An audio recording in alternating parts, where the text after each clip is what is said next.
everyone. My name is Katie, and welcome to the Greenland Quilter channel. It's Friday, and a week has already passed by so fast. I don't even know what to say. I mean, here we are. This is September the 6th. How did 6 days already pass by so fast? It's just insanely crazy. Oh, sorry. I'm a day ahead of myself. Hey, sissy. Anyway, Myra's here to join me on the live, and yeah, so I'm going to talk to you a couple of minutes about things while I wait for the I can't talk today either. Is your sound working okay? I don't hear you. It said a word, but yes, my sound's on. You want to say hi to everybody?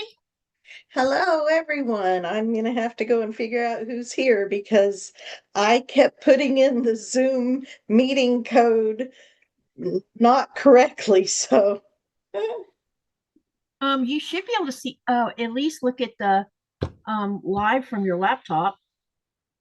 now I've got you on Zoom, but now I'm going to go on my phone to comments.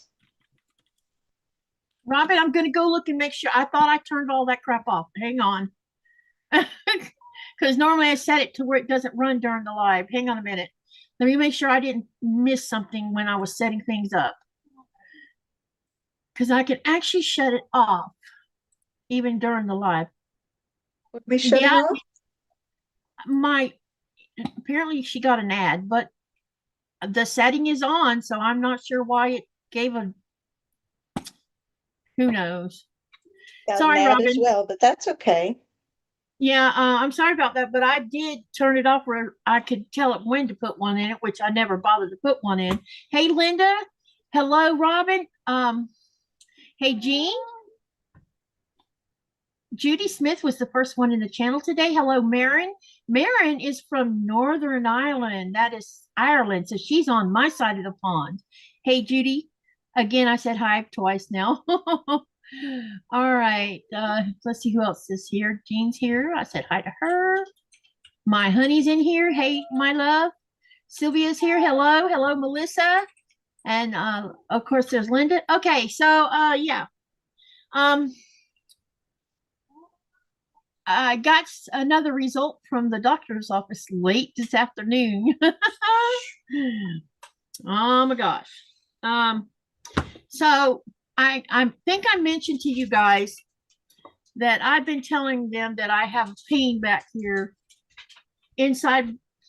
It's not from the outside. And that, they ignored it up until they start doing some blood work and other things. So they pulled more blood work yesterday. But she called about my urinalysis. I have the dreaded UTI. So that means I've had this for months.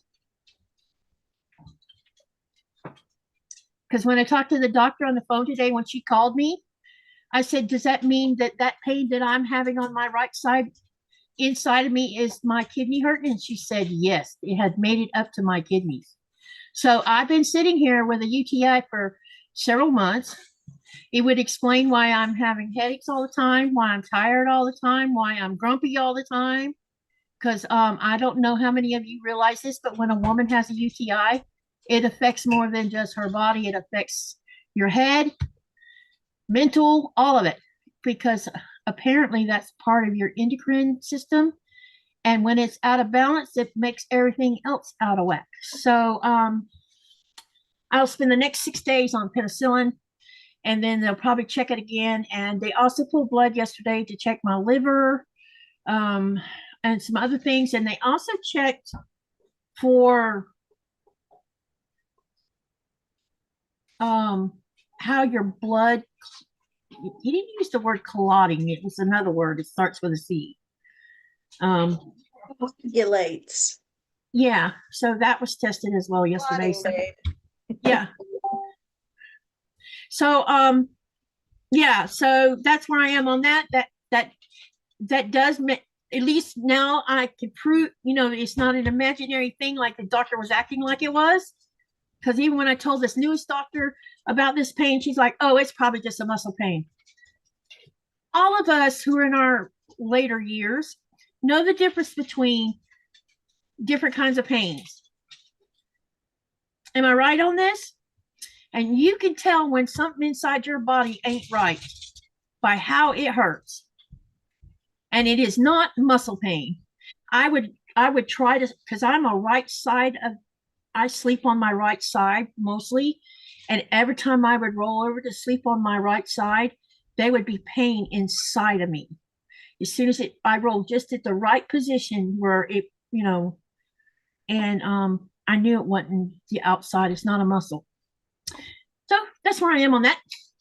So they're, yeah, Judy, they're going to check my kidney function, my liver, and some other things. They pulled about 8 or 9 vials yesterday. So we'll see what comes back. But at least the other blood work they done when I first told you about the chest x-rays and the other stuff, it came back. My sugar was fine. I'm not a diabetic, not even a pre-diabetic, which was pretty darn amazing to hear that.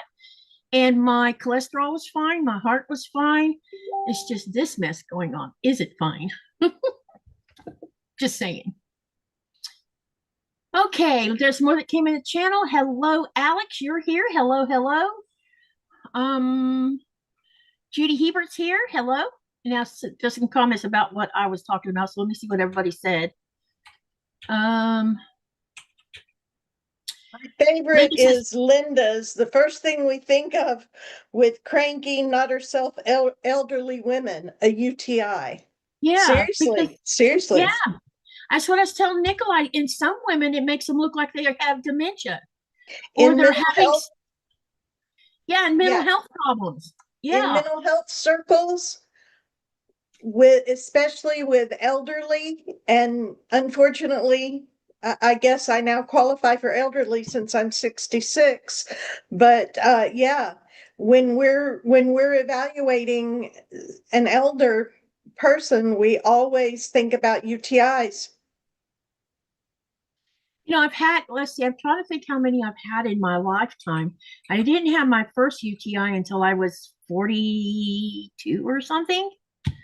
And then since then, I think I've had it 3 more times. So really, it's not been an excessive amount of them, but still, I felt like something was wrong because there'd be times when I was going to the bathroom, things didn't feel right. But I can't always judge from that because the 2 of my prolapse discs sit on this nerve, and this nerve runs down the left side of me. And so there's certain areas across the hip, across my groin, across the outside of the leg, and then it moves kind of inside the leg, and it goes in different positions down my left side where I have total numbness. My dog can run her tongue across my leg and I not feel it because it's totally numb. But the outer perimeter of it, if you had ice cold hands and you touched the outer perimeter, I would have thought you stabbed me with a knife, because the outside area of all these numb areas, sometimes I can feel electrical pulses in them. Sometimes it feels like someone set me on fire along that outer perimeter. It's sometimes down in the bottom of my foot, around the ball of my foot, I'll feel like somebody's shoving needles all up and down the ball of my foot. And it's because that nerve that I have, that the 2 prolapse discs are sitting on, is pinching the heck out of it. And there's not much they can do about it. You can have surgery. Some people will go in and have the nerve burned. And then for a couple years, you won't have no pain. And then it always comes back, from what I understand. I did some research on this burning thing, and it's not a fix. There's nothing they can do about it. I just have to try not to stay totally sedentary with it, put it that way. Because even exercise hurts sometimes. When we were out hiking this past weekend, there was a couple of times where, and Nikolai's pretty attentive because he can tell when my left side's acting weird, and he'll make sure he's standing on the right side. So if it does do something, he's there to make sure I don't fall down. And I didn't fall at all during the weekend. We did some very challenging hiking. especially for me, and I didn't fall down once. There was a couple times where I thought I was going to, but I didn't, and I guess I'm a little bit stubborn about this thing. I can ignore the pains when I'm awake, but I cannot ignore it at night. It's a real problem. Okay, so they're saying they're sorry to hear that. And then Linda says she has the dreaded messed up spine as usual. What did you mean by sugar feed it, Robin? Can you explain that comment? Linda says the first thing we think of with cranky, yep, you read that one. I'm so glad they found out that so you can get well. Yep. Sorry you're not feeling your best. They get you up to snuff again. Yeah, I'll be back to my usual ornery self pretty soon. Hey, Andrea, welcome, welcome. And my sissy's in here too. Okay. So, want to know what we're working on tonight? We are going to make block number 16. Can you believe it? On block 16. Also, before we start on that, I have posted on my community tab of the channel, as well as my Facebook group, the next 4 blocks for you guys to vote on. You only need to vote on one block. Pick the block you like the best and vote on that block, because based on the percentages of each block will determine which block gets sewn first, second, third, fourth. So don't vote twice, because yeah. And then what I'll do is I'll add the percentages from the Facebook group to the percentages to my community page, do the math, and then I'll tell you based on the math, the numbers of what was voted on which block will get sewn first. And you have all of this coming up week to vote, and part of the following week, I'll pull all the votes out on Wednesday, which will be 2 days before. Let me give you the date for when we sew the next block, which will be block number 17. You have between now and September 17th to get your votes in. So make sure you can vote on either place. If you're a Facebook user, you can vote there. If you want to vote on the community tab, there's that also. Just make sure you only vote once. And then I will announce on Thursday, the 18th, what we're going to sew on the 19th. Laugh out. Don't sugar feed pain or UTI ever, says Linda. Sending healthy prayers. Thank you. Linda says, right now I have severe stenosis at T6. Oh, that's in the neck, right? T6. No, T, thoracic. Lower. It's up here. No, thoracic. That's cervical. Down here in the shoulders then. Cervical, lumbar, thoracic. It's your bottom one. That's way down low. Ouchie. And I thought the lumbar was a pain in the butt, because that's where mine's at. You see my lower lumbar. L4 and 5.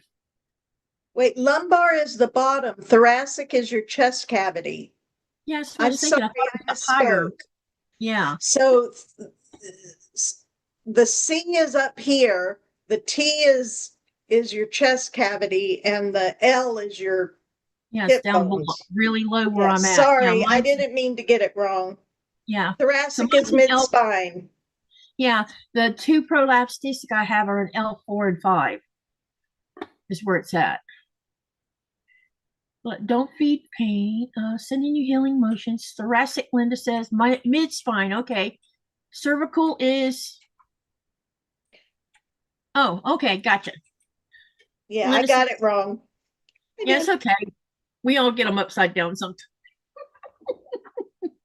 Including me, because I thought this was the cervical in the neck. It is. So even I had it wrong. It was cervical, then thoracic, then lumbar. Right. Yeah.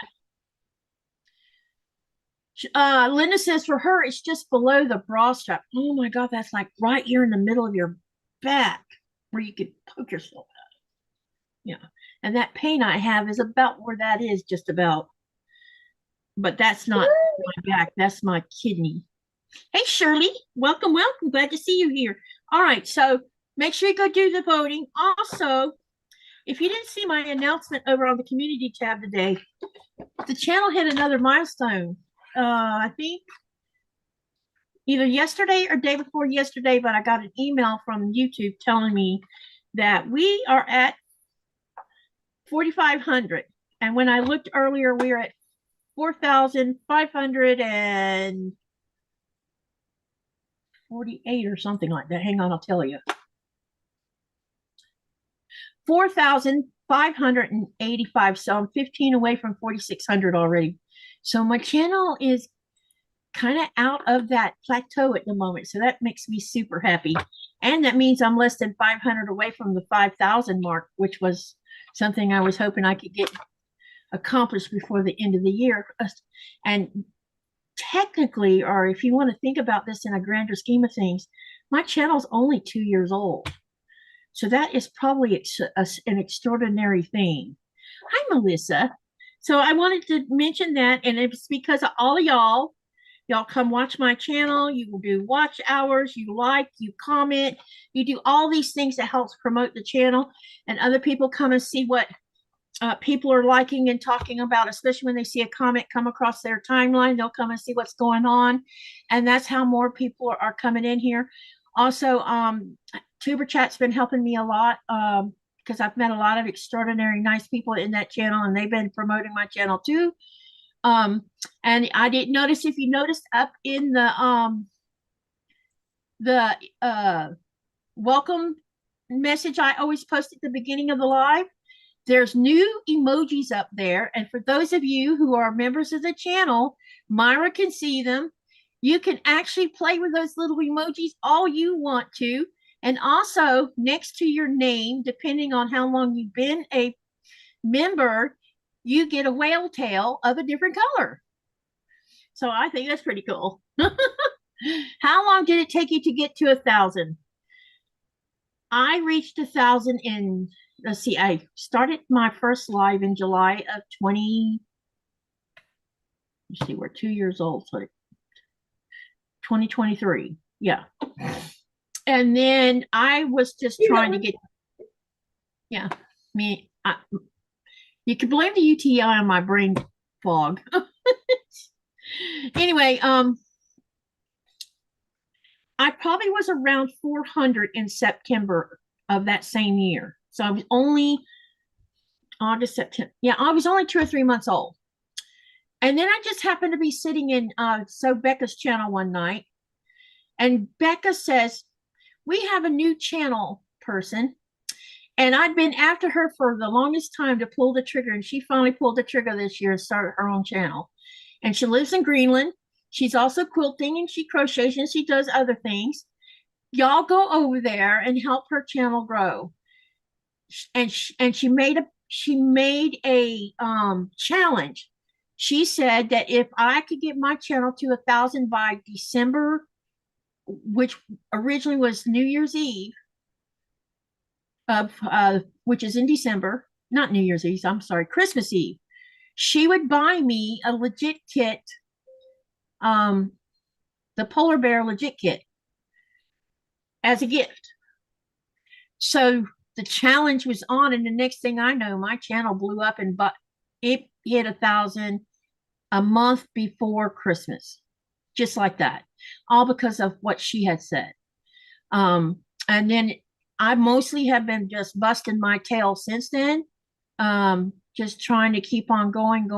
And, you know, I've been y'all know what I've been doing. Y'all all have been hanging out here with me, helping me and everything. And, you know, I just want to say thank you. And, you know, I hope everybody sticks around and sees where I go with all of this, because, you know, I didn't expect any of this to happen. I didn't have at the time when I opened the channel, I didn't really have a set goal or an idea of where I wanted my channel to go. It took an entire year to realize where I wanted my channel to go, you know, because I didn't know what I wanted out of my channel. And then when after the year passed, well, not even quite a year, this year in January, I started thinking about, well, what do I want my channel to be about? And I realized that the reason I set up the channel to start with was so that I could share my life here in Greenland. And while I'm sharing my life here in Greenland, I could do my crafting as well, you know, sewing and making quilts and crocheting and gardening.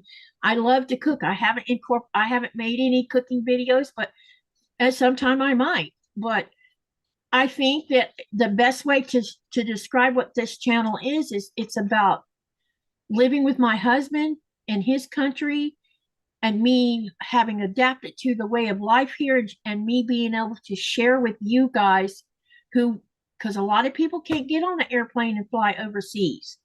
A lot of people may never even be able to leave their own state. I was raised in Florida and I never left the state until I was, I don't know, 32. My first time flying on an airplane was to Fort Wayne, Indiana, in 1996. That was the first time I'd ever been on an airplane. And then a year later, I made 2 flights to New York. And on one of those flights, I went from New York to New Jersey and back by train. Then I took the kids in 2001 to San Diego. And when I was in San Diego, it was like deja vu for me because the places I went to, I felt like I had been there before. I couldn't explain why I felt that, especially when we went to the San Diego Zoo. And then, so I called my mother because she was still living then. And I said, Mom, did you used to take us girls to the zoo? Because I was 5 when we moved to Florida. And she says, I used to take you guys to the zoo every week. Why do you ask? And I told her, I said, I'm standing here with my kids in the middle of the San Diego Zoo, and I feel like I've been here. And I was walking around as if I knew the place. And she says, that's because I used to take you when you were little. And she says, have you been to Balboa Park? And I said, yep. Did you go to Coronado already? Yep. And she says, what made you go to those other 2 places? Well, I'd heard about Balboa Park because there was a small cactus botanical gardens there.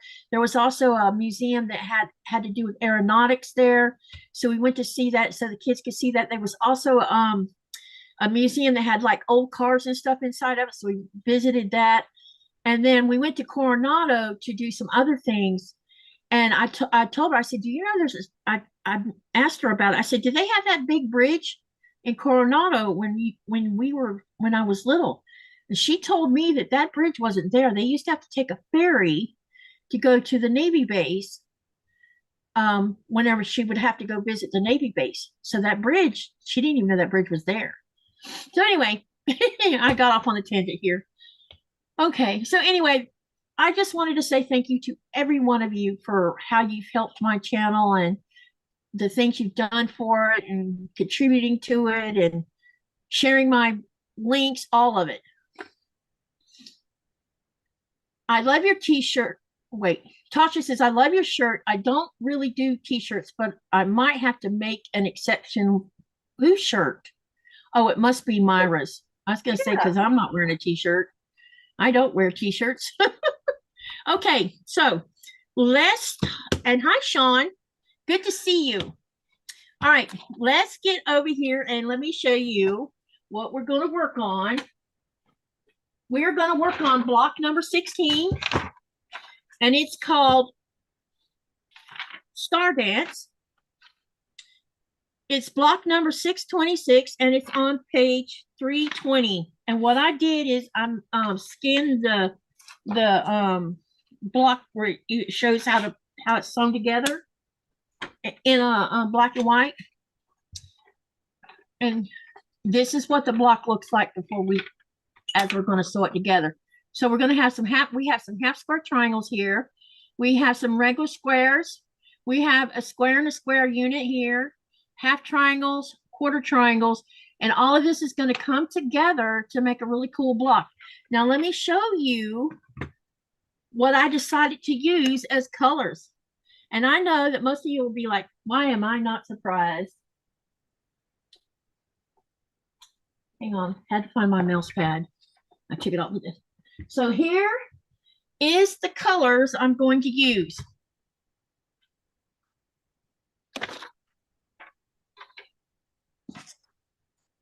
So what do y'all think about these colors?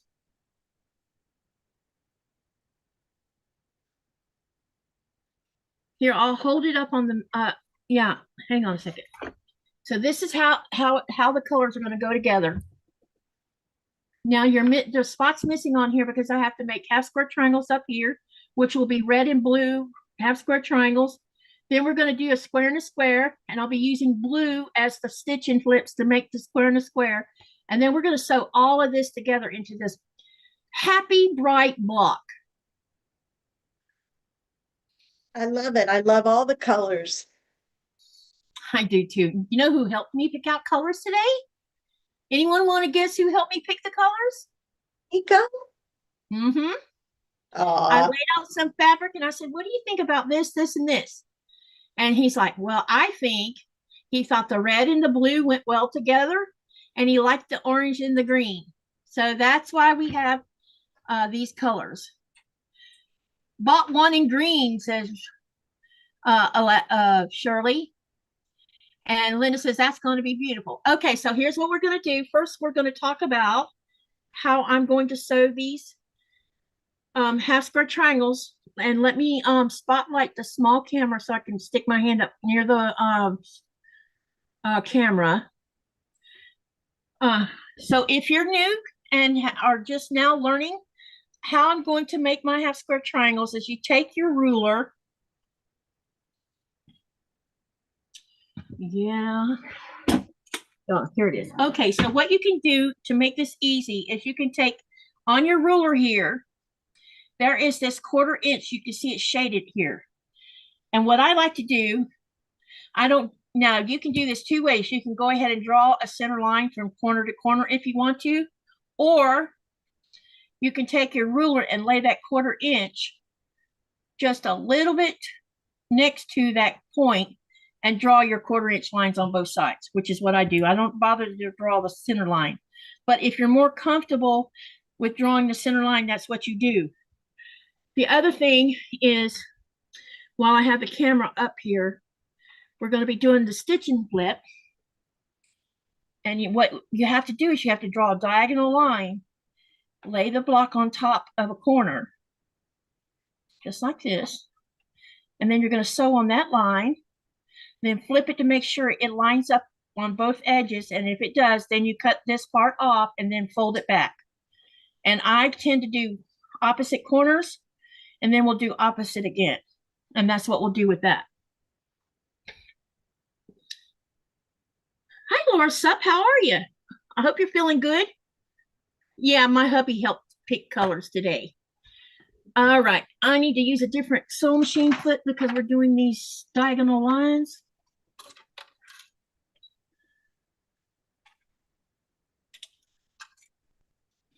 All right, so let's do this first, and then we're going to get started on this. Laura, how you doing? And Shirley, how's your hubby doing?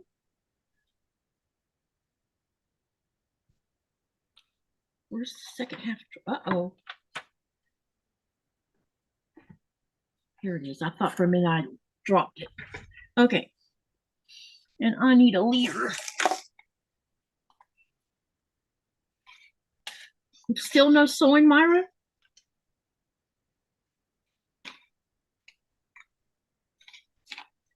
Oh, I need to turn off the spotlight.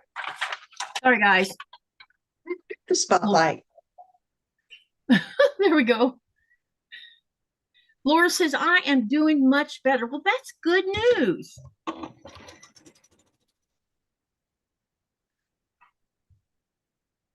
I'm glad to hear that. Are you still on the IV or have they removed it now?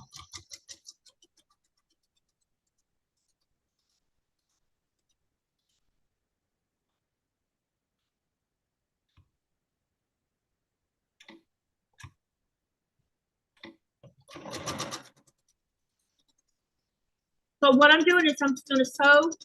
I'm chain sewing on these half triangles, and I'm going to take it back out, and then I'm going to turn it around and start on the other side. That way we can get both sides done in short order.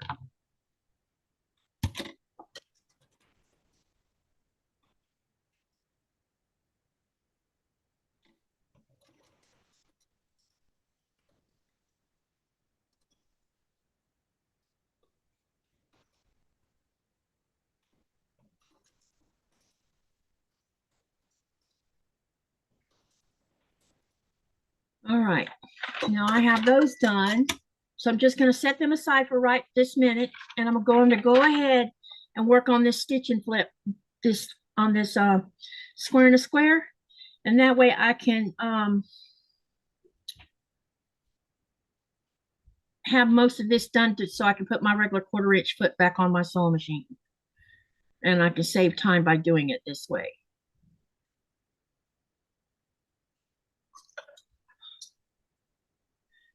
Laura says they removed the IB nutrition with a warning. If I can't keep my weight up, I'll be going back on it.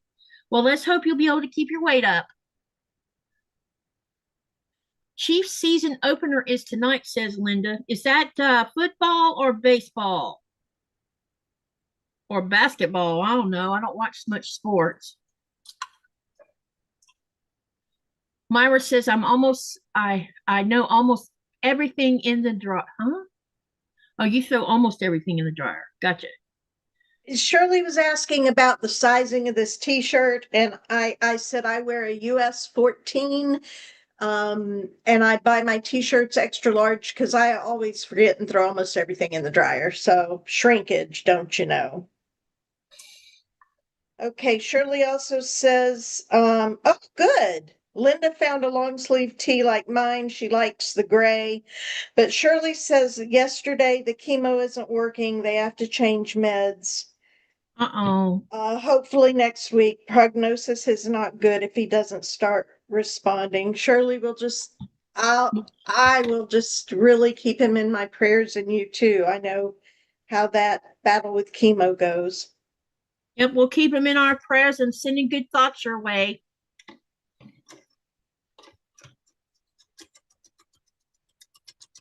I have to work tomorrow. And yes, the Chiefs are football. Did Okay, you work? Did you guys work today? Did you have? I had today off. Oh, okay. Because I was worn out from Monday and Tuesday. Between that and having went off for the weekend. Yeah, I have a city tour tomorrow, not a tannery tour. So that will be doing more terrain stuff, but it'll be fun because I like doing both. I was actually doing the city tours for a really long time, and then she added the tannery to my job description. And oh, I have something to tell you guys about. Unless I told you last night. Did I mention about what my boss said about the feedback they got back on me about the tannery? Did I talk about that last night? Oh. Oh my God. She called me. She says, I have to tell you something. I thought I was about to get chewed out. Maybe I said something on one of the tours that pissed somebody off, you know. I don't know. Because lately, every time we do tours these days, there've been a lot of Americans on them, and one of the first things they start asking about is how is everybody feeling about what's going on between us and them. And we've been asked this question by both sides of the aisle, more or less. And but the ones on the other side have been kind. No one's been rude to us at all. And so I thought maybe somebody brought it up. I said, did I do something? No, calm down. Don't get all upset. Nothing's wrong. But that's the way we roll. Yeah, it is the way, especially me, you know how I am. Miss Crisis in the minute, you know. But anyway, she got feedback from the two groups I did at the tannery on Tuesday. They were the German people, and I don't know how familiar people are about how Germans, their behaviors and their expectations when it comes to expecting certain behaviors from people. And you know, a lot of us Americans, and I know some of you are going to agree with me, some of us do not like to be late to anything. If we have an appointment, we're overachievers. We're at the appointment 30 minutes early every time, but some don't. Germans are even worse than we are. they expect everything to be punctual. If you say you're going to start a tour at a certain time and you don't start it, some of them get actually grumpy about it. So Thursday, we had 4 tannery tours, and I did 2 of them, and someone else did the other 2. And we had what we call a bottleneck that happened. When there was a group that started out before me, and by the time it was time for me to start my group, which was about 40 minutes after she started her group, she should have already been out of the first room where we take everybody to start our lecture. And when I walked in, she was still in the room. And I can't just take my group, and I had a group of 25 people in tow. And so we had to stand out there and twiddle our thumbs for almost 20 minutes. So I started telling them things about the town and Greenland, just things, history stuff that, I had to talk about while we were waiting.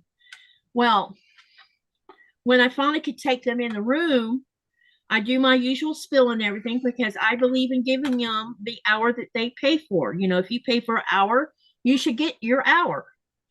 And so we had finished the room, moved on to the wet room. We come out of the wet room, we went through the factory, and then we were in the section where we started talking about how sealskins are graded and different things that they had questions about. We were talking about polar bears, and in comes my boss's daughter, and she says, your group's here already. I'm like, oh my God, I completely had forgot that the next group was going to be mine.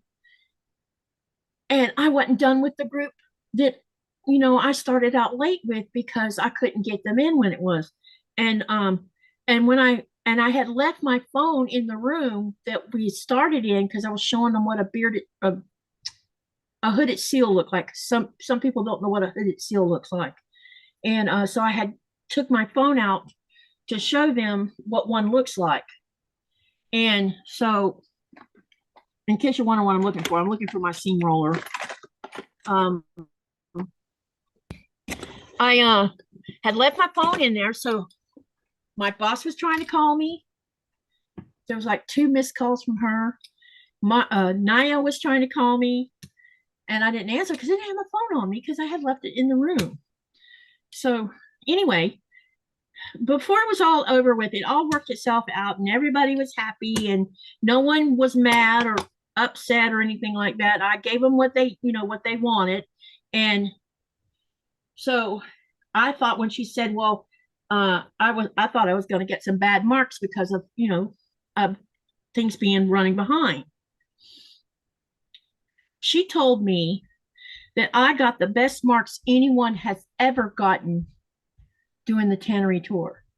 No one has scored as high as I had for that tour day. I couldn't believe hearing that. I'm like, oh my God. And she was so happy about it. She says, you've done good. I know it took me a long time to tell you what she said, but you had to have the foreground of what went on before the fact. Yep, absolutely. So that really made I'm really glad you got your cat inside. Marion says, sorry, I've been out trying to persuade my cat to come inside, but it's a full moon and he's on the prowl chasing moths. Isn't there supposed to be a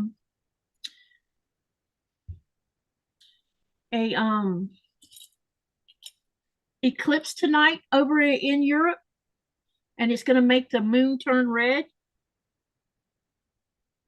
I think it's a lunar eclipse. We might not be able to see it here in Greenland, but it's supposed to be seen from Europe and some other places further south of them. But I was just happy to hear I got those, good comments and stuff. That made me happy. Hey, Face the Ace. Welcome, welcome.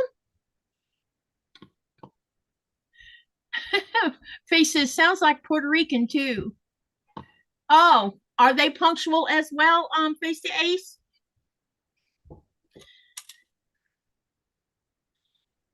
this is one of the things we studied in the Arctic Guide classes, how different countries, their culture and the way their expectations of when they go somewhere, what they expect to get from it. And I never realized that different countries had different ways of looking at things. And the other thing is you some countries you don't shake their hands, you give them a kiss on each side of their cheek. And I wouldn't have known that had I not took that class.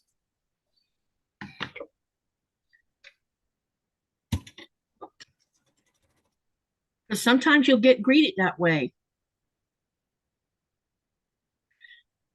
Since COVID, I think people are more, I don't know, restrictive about doing that these days, I think.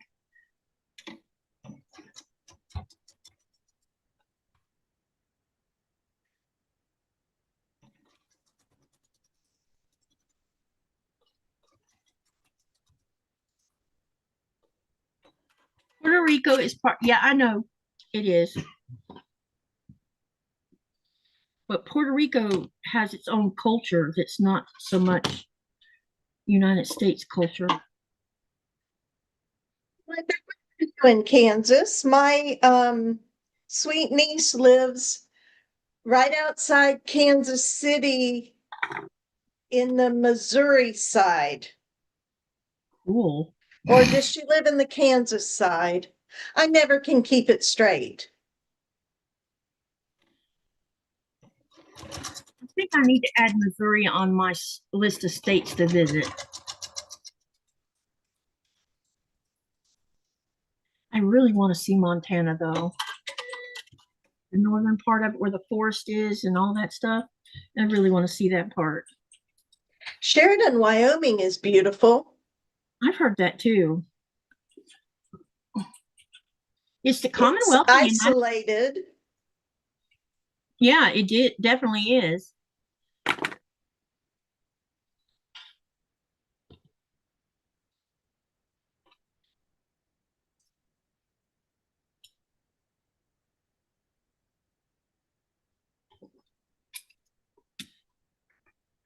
This square and a square is going to look good, y'all. If I do say so myself, for a change, because it looks like the 1/4 inch all the way around. That's the way it should look.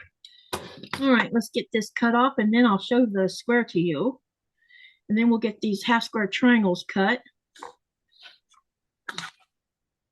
And then we're going to start sewing this block together. And I save these, cut these flip cut part you cut off, and I sew them, and I have a little bucket that I put all of them in, and I'm going to be using them in my scrappy quilt top. I'll build from that. Okay, now we got that cut. Let's press this. Square and a square can be finicky. Yes, it can.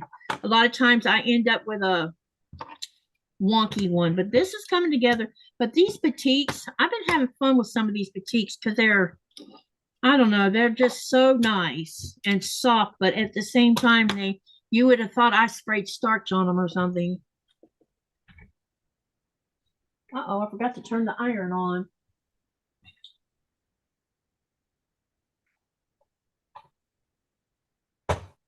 Anything interesting been going on your way, Myra? Took Mother out with her caregiver. Virginia and I took Mother out to a local park today and wheeled her in the wheelchair up all the ramps. And we were at a outside pavilion, had a roof on it, and we were right on the water, and there was a breeze. And oh my word, it was so, so nice. That's good. Is she up in her, have you been able to get her on her feet at all? Not much. She's sitting over here on the couch with me, but she's asleep. She's still having a lot of pain. Is that why she's not on her feet, or is it something else? Just fragile, just frail. She's, lost so much weight. Oh, so I hope she gets back on her feet, Myra. I know you would like that, where she's not so sick anyway. Yeah.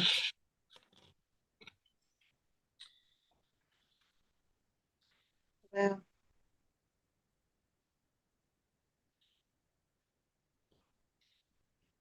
it's just hard, but you know I what? know. It's okay.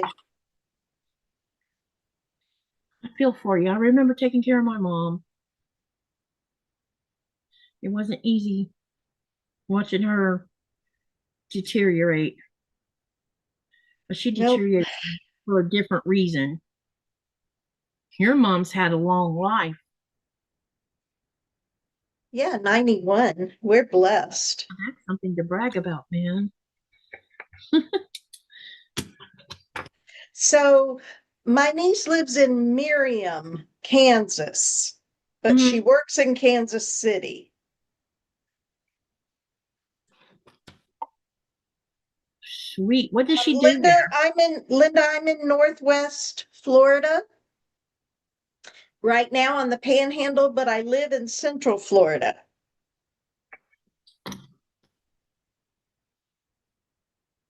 Face the Ace. Face the Ace said they have to go. Have a great weekend. Bye. Face the Ace. Sylvie says that's why Fat Quarter Shop can do FPP squares in a square block. Yep, but this one is from a book, so I wouldn't have known what size. And I probably don't even have the right size paper for that one anyway. All right, let's trim the little ears off, and then I am The going little to. ears. And then what I'm going to do is I'm going to press the seam open on these half triangles. Open? I always press them open. Really? Yep. You'll see that most of my blocks now the sometimes like the square and the square of the block the seams are not open on that part of it, but the rest of the block will probably have open seams all through it. I guess I haven't showed too many of the backs of my blocks, but mostly I do open seam. Is there a reason for that? Yes, because I get a better uh when I'm sewing the seams together to each other, especially where seams join each other, they line up much easier by doing it that way. Nesting just drives me crazy. They So never line is up. nesting the technique where you iron one way and the other the next way? Yes. That's what And, I do. yeah, and I can never get them to line up properly. But if I do open seams, they line up perfectly. Isn't it funny? And I like nesting. Yeah, I don't like nesting. I think it's partly because of my eyesight right now.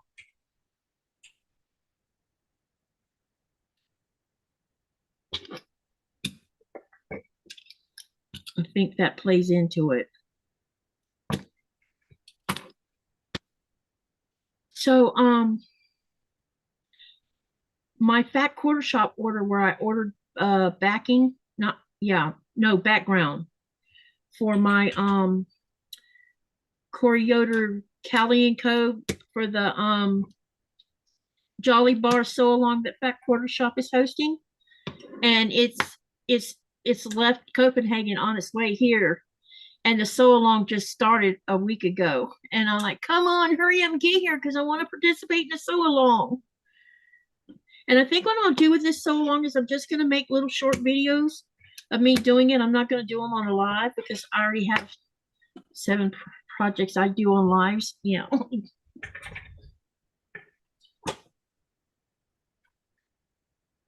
I'm loving this ironing station. It's bigger and oh my gosh, it's so nice. The iron just slides across that fabric. I am super happy with my little project that we did yesterday on the live. Okay, now I'm going to show you how this should lay out, and then we're going to sew all of them together.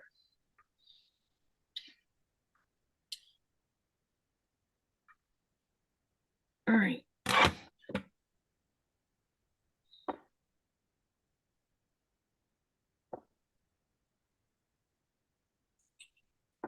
And so what I'll do is I'm going to sew these together in quadrants until I have several blocks, and then we'll sew all the blocks together once I've done it. Because we have down here we have quarter triangles that have to be sewn together first, and then they're going to be joined to the half triangle. Then over here you have 3 squares, so you're going to sew these 2 together and then these 2 together, and then you have to sew these together to make a square. And so they'll all end up around the same size as this center one. So let me show you the whole thing one more time. And that's how You it's have going to your look. half square triangle blocks up there. Now you have your, earlier you didn't, yeah, that's awesome. And I did the square and the square. So now what I'll do so Yes. everybody can see this, I'll do them in quadrants.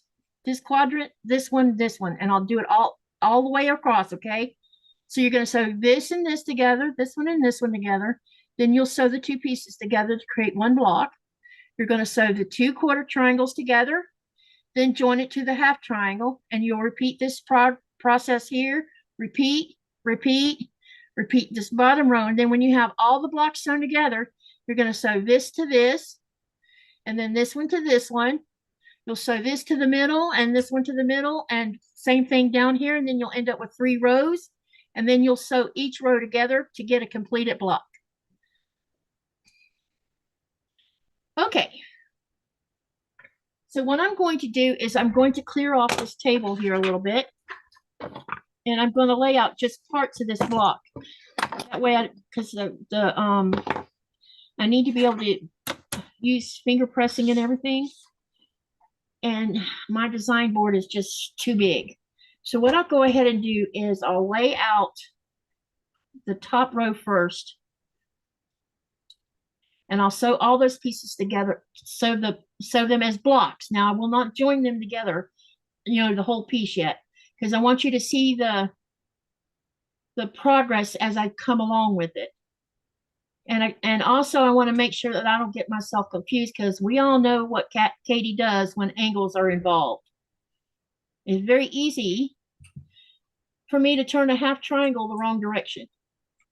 Very simple. As simple as it is, I still sometimes do it even now. So this, by laying it out, you're seeing what I'm sewing, but also I can see what I'm sewing and not get confused. Okay. Hey, Denise. Denise says it's 102 degrees sitting in a car waiting for grandson to get out of school. Oh my God, it's still hot. Lunar eclipse is on Sunday, says Marion. Yep. I saw that on the news today, and I'm like, doggone it, I would love to see it, especially because it's going to make everything turn red. So what I'm doing here, I'm going to go ahead. I'm debating on which way I want to do this. Let's do it like this. We're going to take this and turn this way, and we'll turn this one this way. We'll sew these 2 first together, okay? And I'm going to chain sew, and I need to change my sewing machine foot. Why? Because I use this one to do diagonal sewing with. Because I set my sewing machine needle to the center to do the diagonal sewing. And then when I'm doing 1/4 inch sewing, I have a 1/4 inch foot, and then I have a setting on my sewing machine that moves the needle to the right, and it's an exact 1/4 inch. Okay. Fancy. Yeah, that's what this Janome does. I'm loving my featherweight that just does the straight stitch and the reverse. Yeah. On the little Singer Talent we have, it doesn't do all that little fancy stuff. And I'm like, oh my God, that's why I don't want to sew on it. Well, my Janome has a lot of nice fancy stuff, but right now I'm just still enthralled with my featherweight. So yeah, I was just gonna say your 6600 should do the same thing this one does. well, I'm sure it does. I just have never learned it yet. I love this Denise. setting. You press number 4 and it moves the needle to the right. And then you put the foot on. That's all you do. Bye, Linda. She's listening, but she's gonna go cook. Okay, Linda. Let us know. What are you making? It happens for sure, Katie. I have to leave the live big dinner to make. Oh, she's making a big dinner. Yum. I wonder what she's making. Denise, isn't it funny how the blocks can look so different when you use different color combos than they do, in books and stuff? I just think that's so fascinating about quilting that you can change everything just by the colors. I'm not very artistic, I don't think, and so it just fascinates me. Yeah, here's what the block looks like in the book. And I see what Denise is talking about. Um, when I made them this bright colors, it totally looks different. What page is this supposed to be on? Was it 115, 151? I don't remember what you said. Hang on. It's in my calendar.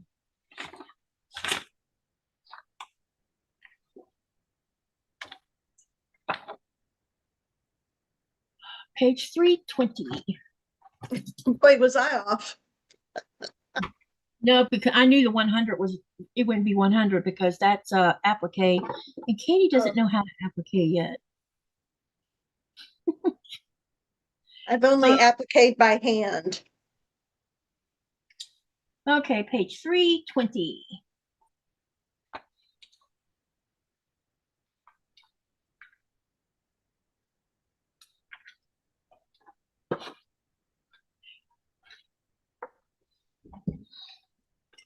That's what the block looks like in the book. Oh my. Yeah. So mine's going to look totally different from this. Yours, I think, looks more like the title star, Yeah. in my opinion, but We're definitely going to make it dance today.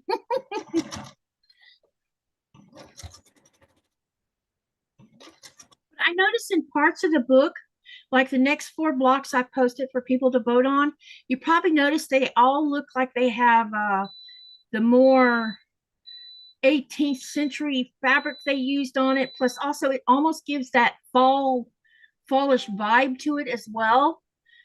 And I'm thinking people are going to look at that and they're going like, is she planning on doing fall colors? No, I'm not. It's going to be that bright stuff you've been seeing the whole time. I can't control what the book shows, you know what I mean? But it does get, it does, Denise and you are right. It does give us a completely different view of it when you see someone do it different in their colors. And, not everybody likes me using bright colors. And that's okay. We're all unique in what we like. All right, what I'm going to do here is this is going to get just this half triangle here will be just left here for right now. I'm not going to move it, but I am going to sew these 2 quarter triangles together, and it's going to go into my chain sewing.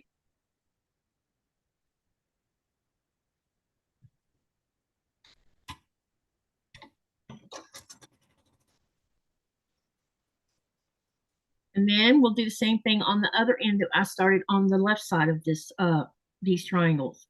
We'll go ahead and sew this together on this one.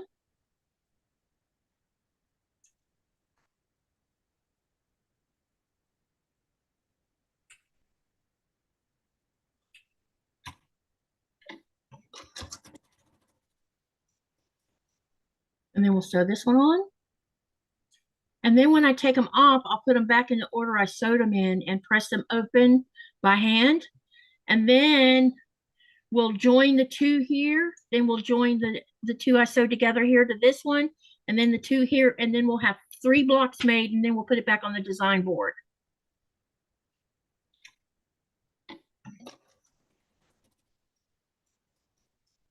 Okay. And that's why I made this grayscale. You really can't, you see how it even looks different in the grayscale by the way the printer picked up the colors from the book. Okay. So we know these 2 are going to be on the right of this. These triangles are going to go right here. And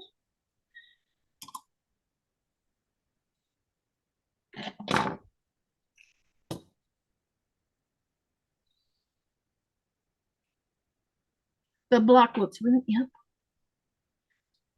Yeah, she said in the book. Denise, have you been able to start any of the blocks yet? Or are you just gonna wait and see what happens?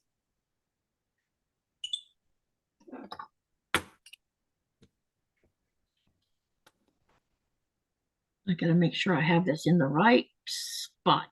So the red needs to be down and the blue needs to be up.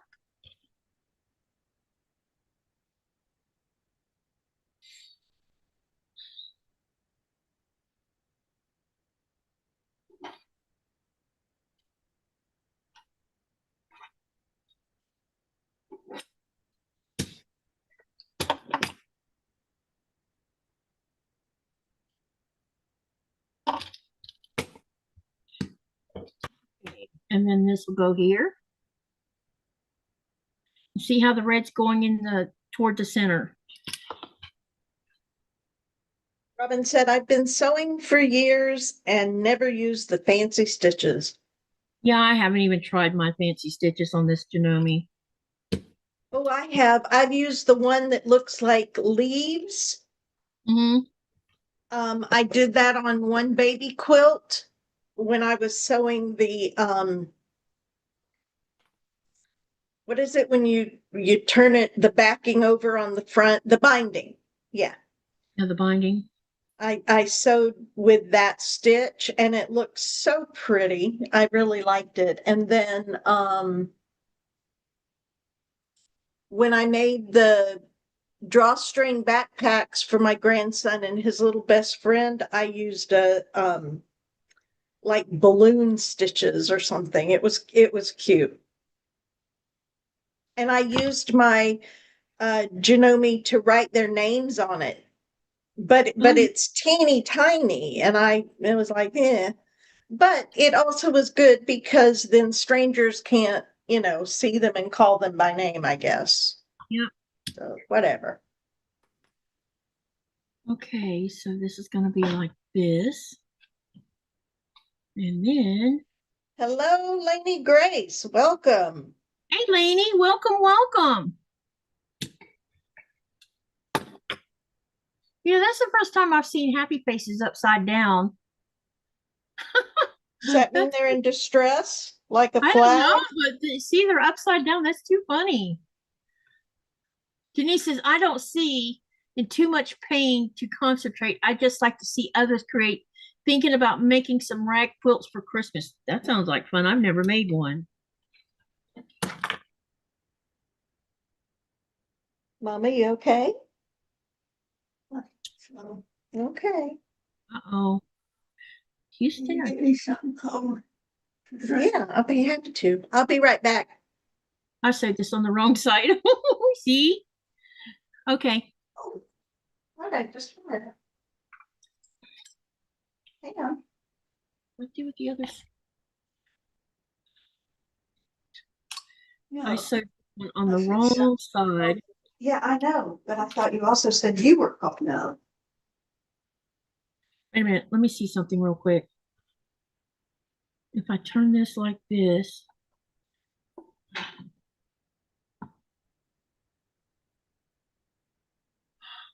yep, I definitely sewed it on the wrong side. So it doesn't matter. Just put this back this way. And then I just need to sew it on the right side. I sewed it on the wrong side. See, I knew I would do that. It's very easy for me to do that.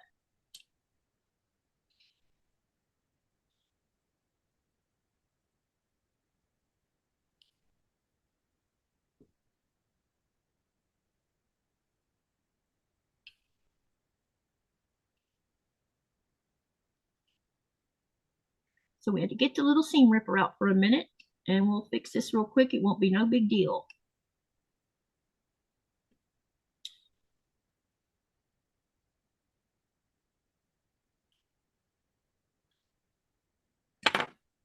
I'm not sure what I did with my tweezers though. Up here they are. along with the seam ripper I actually wanted to use. I might want to look at these. I didn't know if you'd want to look at those or not.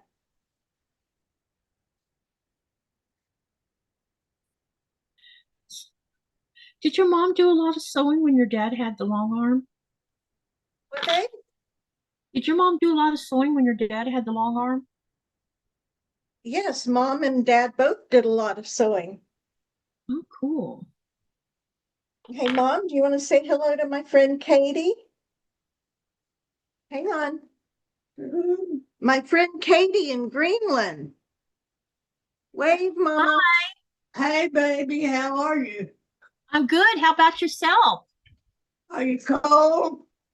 No, it's still warm here. It feels like fall time, but we're still pretty warm. You are so precious. Oh, thank you. I hope you're feeling better. She said she hoped you were feeling better, Mama. Thank you, darling.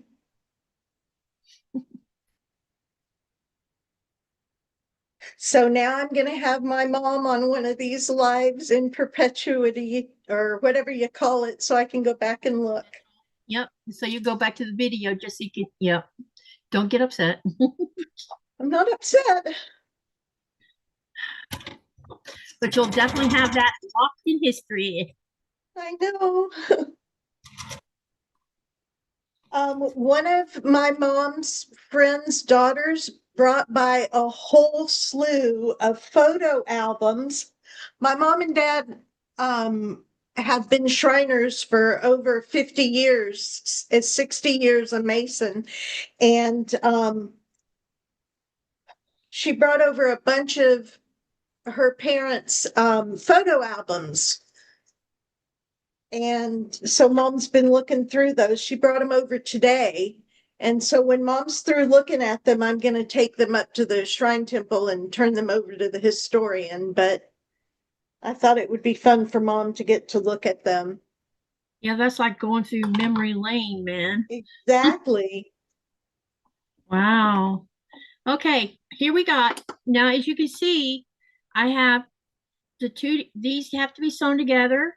These two half quarter triangles to this half triangle, and the same thing on this other side, and then we'll have 3 blocks here. Did I miss anything? Denise says he dressed a lot of celebrities in the last 50 years. Who did? Armani. Oh, Armani. Yeah, I didn't know much about him. I didn't. Hey, Sherry. I guess I kind of didn't keep up with rich people. Hey, Mama. My quilter friend Sherry says, "Hi, Mama, Miss Hi, Mama." darling. She said, "Hey, darling." Hey, Sherry. Hey, Sherry, you need to check your email, please. Denise said, "Hello at Myra's mother." Thanks, y'all. You know, I can't believe all this years we've known each other. I never met your parents. I don't think. I don't think so. Have you been to Panama City? I think I only ever went to Panama City once or twice, maybe, in all of Because my I think adult. if you were here, you would have met Mama. You know, I haven't been there with you at all. Oh, okay. Then I no, went.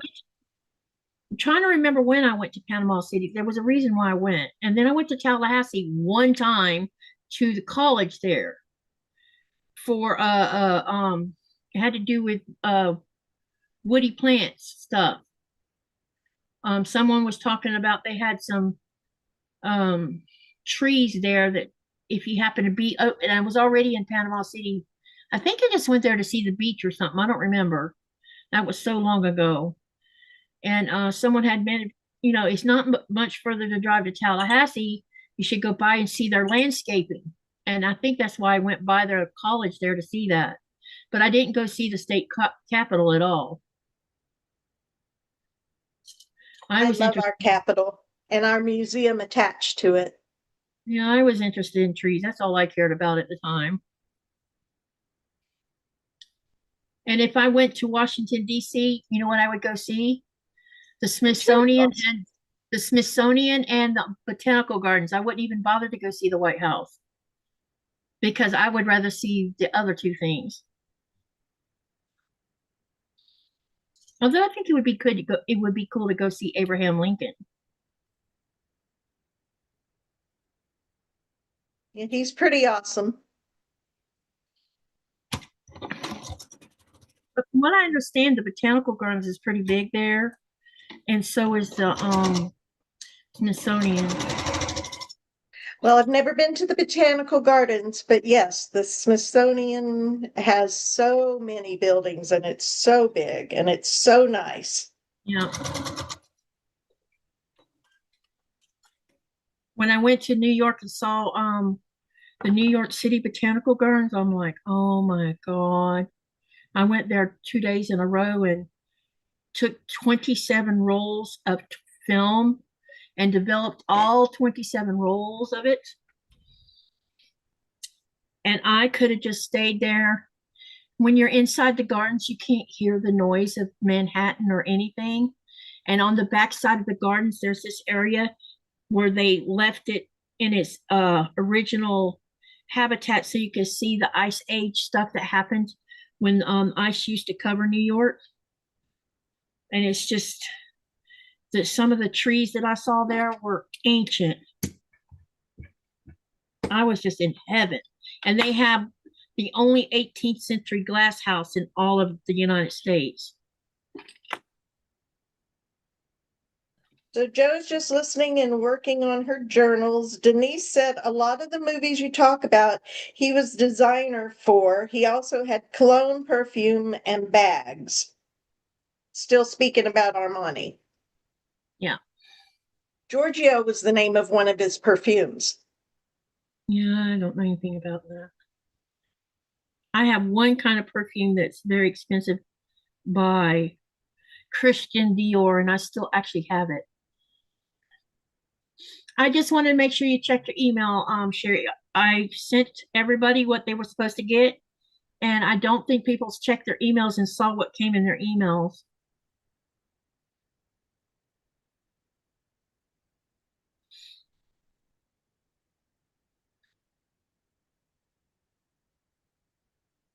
You know who you are.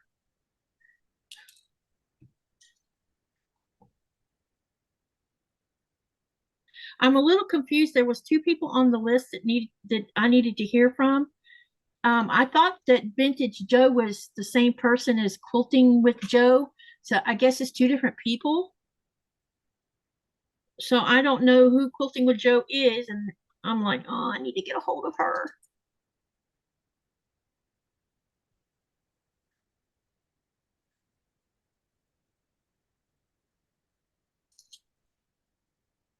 Mama, let me know if you see you and Daddy in there.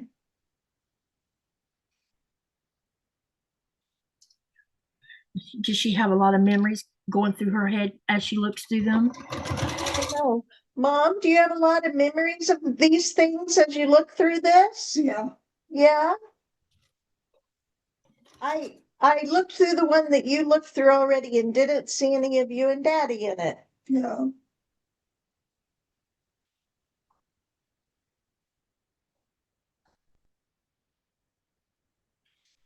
Denise says, what did you do with the photos? Sounds like too much.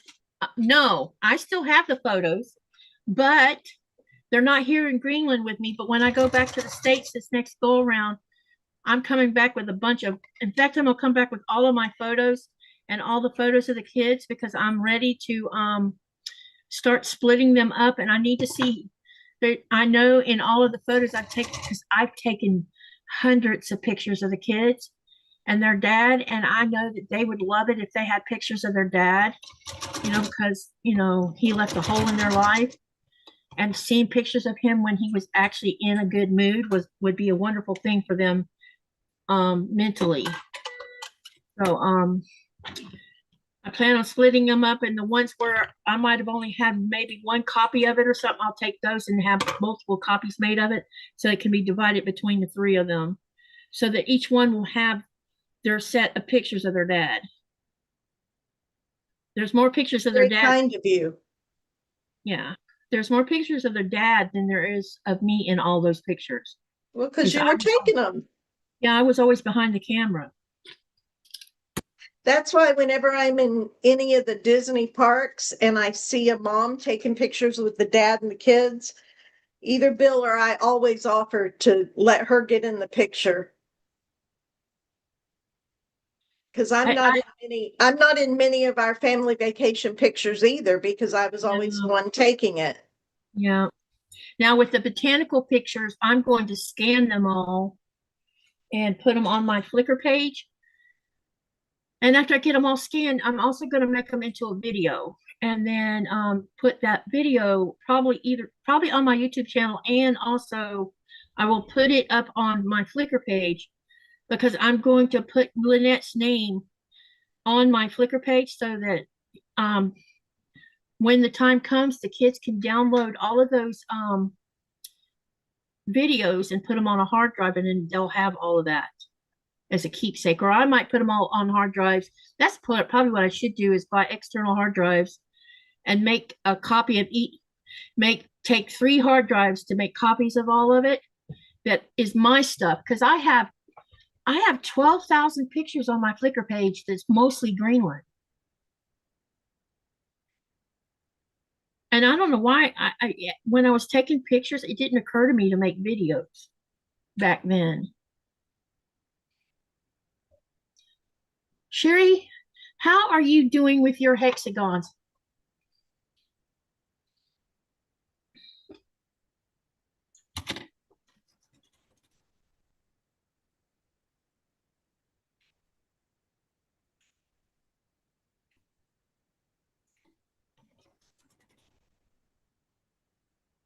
Myra, thank you. I'm the oldest of 4 and was a mother figure for my sister, so they call me when they need that motherly love, says Laura.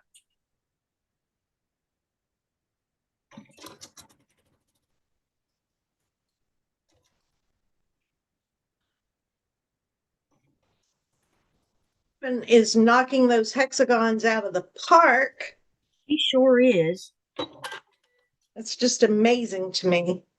Well, she's almost to the 12,000 mark. I just can't even fathom that. And this block looks bigger for some weird reason. Will you spotlight where your hands are?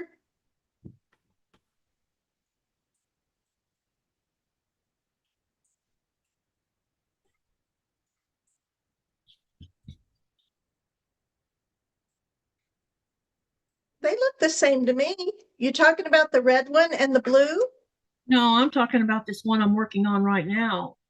Well, I think that is a trick on your eyes, because when you put it up there, I think you're going to see it's just perfect. I hope so, because it sure looks like it's bigger to me. I think that's just a trick on your eyes. See there?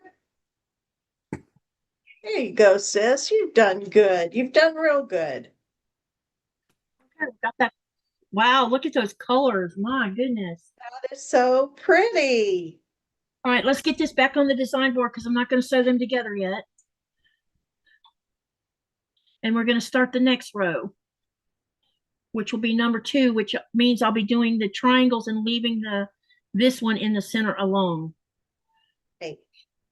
I guess you're right. It's teasing my brain, saying, it looks bigger. It's the orange. The orange triangle makes it look bigger because you've got small squares and then that big half square, it looks a lot bigger, but nah, you're doing grand. Okay, let's get this one here on, because we got 2 of these to do for row number 2. And I got to make sure I put these colors on the right side that they're supposed to be on. Laura, that's hard, Okay. but that's really hard.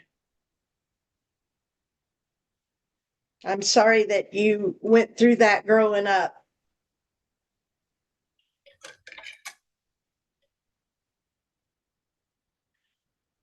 So she's always been a mother figure, a caregiver. Us girls, practically raised our brother because my mother, she was working all the time because dad, he was where he was at. I'm just making sure I didn't turn this the wrong way. But my middle How can sister you was. tell with batik? Excuse me for interrupting. No, I'm talking about making sure that this green is where it's supposed to be and this blue is where it's supposed to be. Don't flip them because they're on these, the color here has to be on a certain side. Right, right, right. Yeah, otherwise I'm going to be getting my ripper out again. So I'm just making sure I have them turned in the right direction.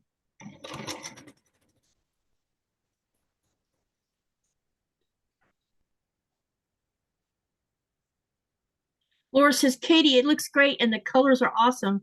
Thank you. I was hoping y'all would see the happiness in it because when I looked at it, I'm like, oh, right up my alley.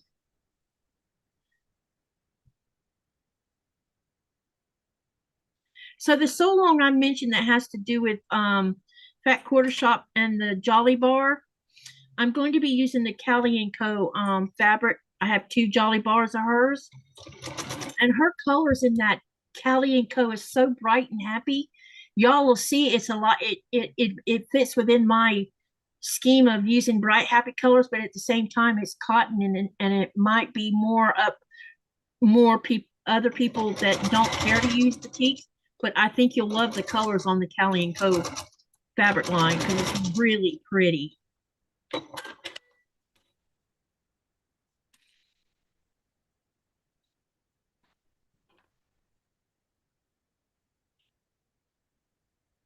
Sherry, I have done 10. Oh, she's so close.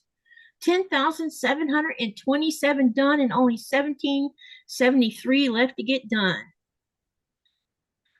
You're so close you can taste it, I bet. And you're like, I want to hurry up and get it done now.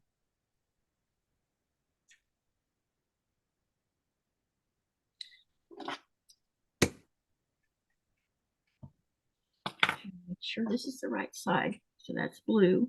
All right, that's correct.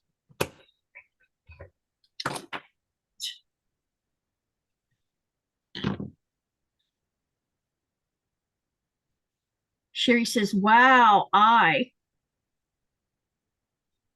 maybe that meant, well, okay.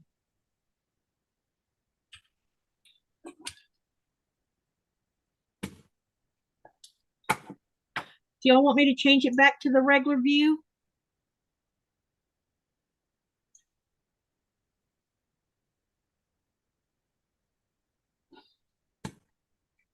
Okay, so I have this part done.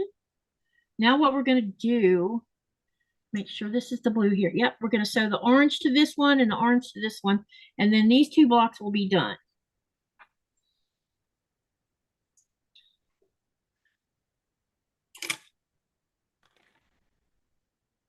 And that'll be your middle row. Yep, and then we have the last row to do. It keeps auto-correcting me, says Sherry. Wowzer. Yeah, I knew what you meant. I figured that's what you was talking about. Phones like to correct you spelling.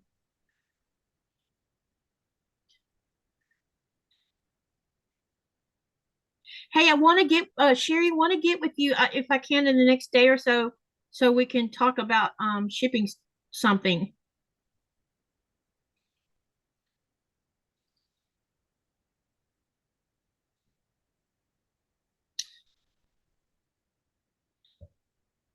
It looked like you had a lot of fun on your live the other day, Sherry. Laura says, Myra, mom was an alcoholic and addicted to meds that were being handed out left and right by a doctor. I was told to watch over her to be sure she didn't drink when she was 8, or when Laura was 8. I cared for my siblings. That's a tough life for a child.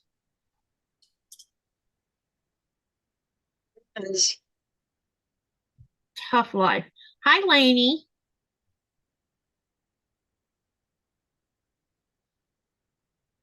Some of us had really tough lives.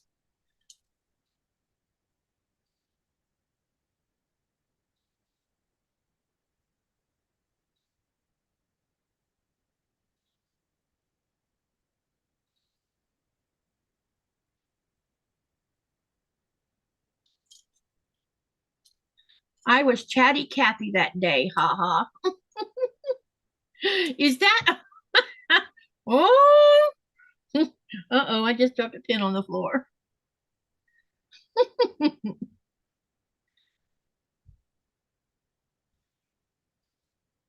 Hey, being talkative is a good thing, especially when you're leading a live.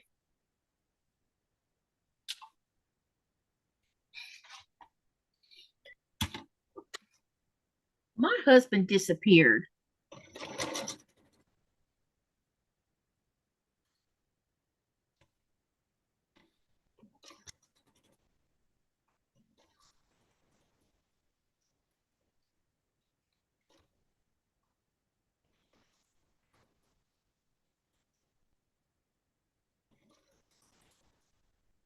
I bet he went to go take a quick nap.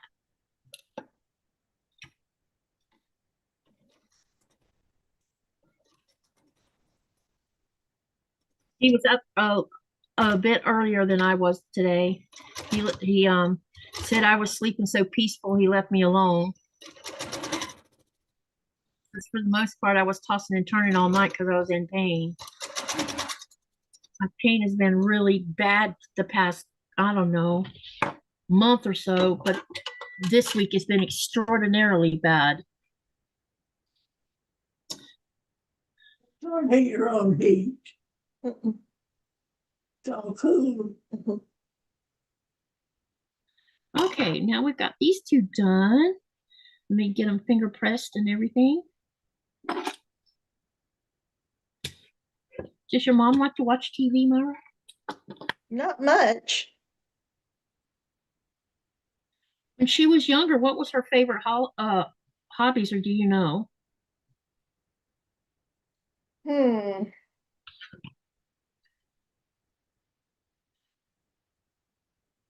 I could tell you what. Mama, what were your favorite hobbies when you were younger? She bowled. She was on a bowling league. And Oh, when we were in cool. Alaska, they did a lot of ceramics. I love Nice. ceramics. Do you still have any of her pieces that may have done, or does she have it Um, in her house? I don't know that we do actually.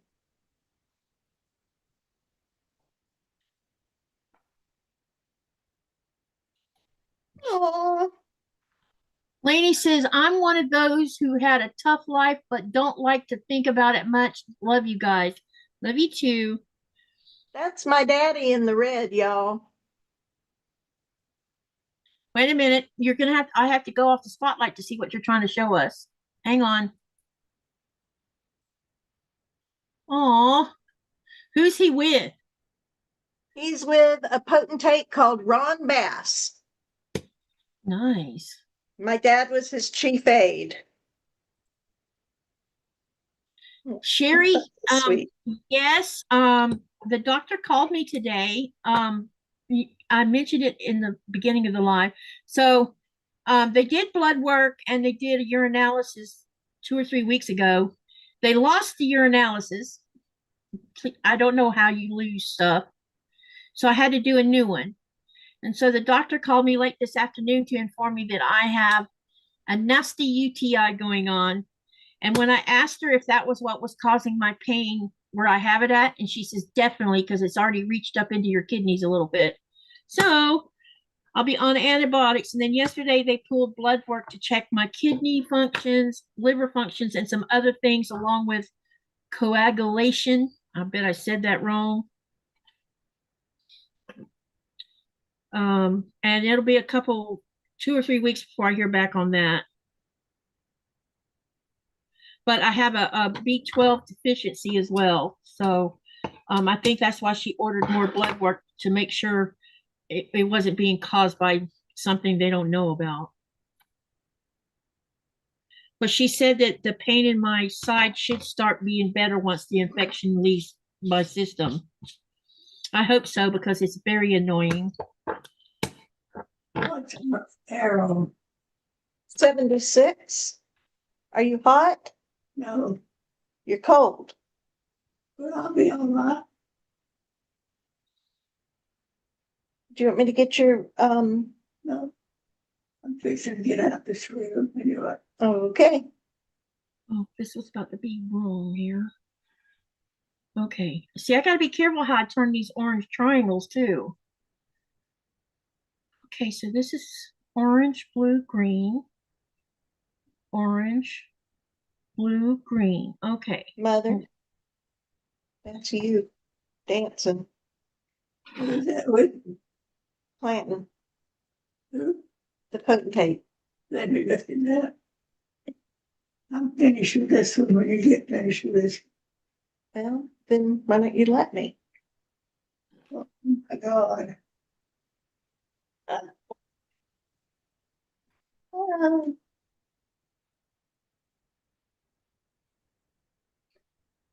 I'm laying them out here so I can sew them together so I hang loose for a minute.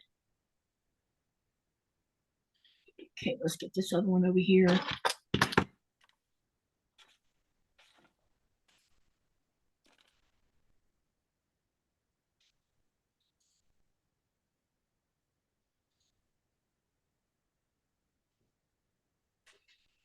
Okay.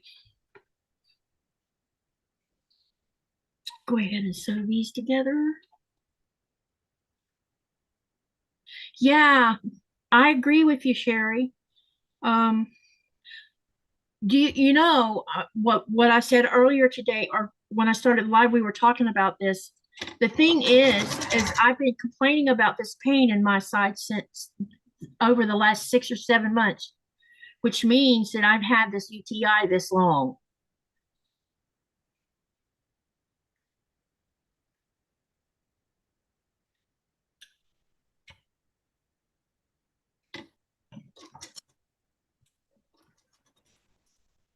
I hope it hasn't done damage to that kidney. I don't know if that happens or not, but you and Daddy are in that one.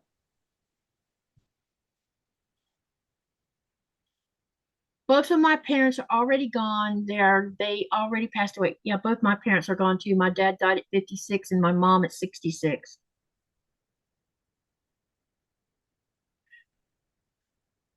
So I'm waiting to pass my mom's milestone. 3 years Bill away is, from that. Bill is the first male in quite a few years on his family that's lived past 60. Oh, that's cool. Yeah. Two brothers didn't, his dad didn't, his grandfather. Yeah. Yeah, on my dad's side, they're all short lives or short-lived. But my mother's side, her parents were in their 90s when they passed. But she just had a rare brain cancer that the brain builds itself, and it got her. She was healthy until that happened, except for the asthma thing. And she swore up and down that God had healed her of her asthma.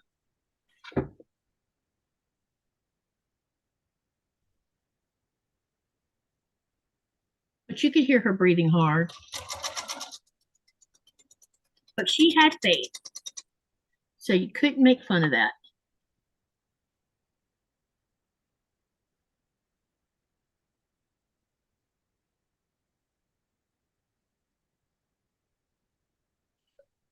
She was always this strong woman and independent. That's what I loved about her. She was a very independent person.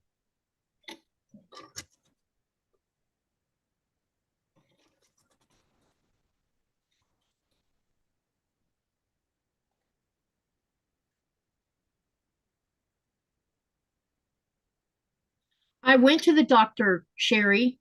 I had complained. I've been complaining about it every time I went to the doctor over the last 6 months about that pain, and they ignored it. Oh, it's nothing. It's muscle pain. In fact, one of the doctors says, "Oh, it's just muscle pain." A young doctor. Yeah, a male doctor. No, this was a woman. Really? She looked like she was straight out of college. And when she poked me in the spot, I about came off the table. I'm like, really? Well, I just think it's muscle pain. I'm like, no, it's inside me. I could tell the difference. And they read it in the records. They could see where she mentioned it, but all of them ignored it. And so now it's not being ignored.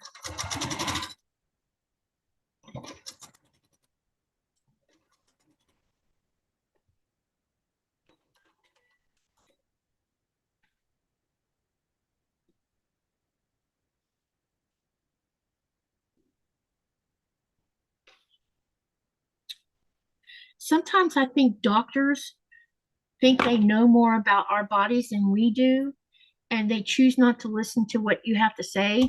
But if they would listen to what their patients tell them, maybe diagnosis would happen properly instead of being ignored, you know? Because when you're in your 60s, you probably know more about your body than anybody does. That's one of the things that I loved about being a mental health professional is we know we're not the expert on you. You know, Yeah. we know that you've got all the answers. We just have to give you tools to find the answers Yep. for your own self. You know what I mean? Mm-hmm. Yeah.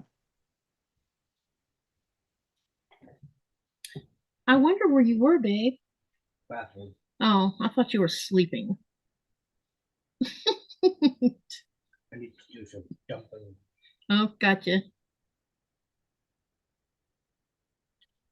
You gonna warm up the soup some soon? Yeah, I'm gonna 11. Yep, the block is coming It's a along. really man. good picture of y'all, Mama. You need to eat yogurt for a UTI. I actually have some Greek yogurt in the refrigerator, and I will be eating it. Guarantee you.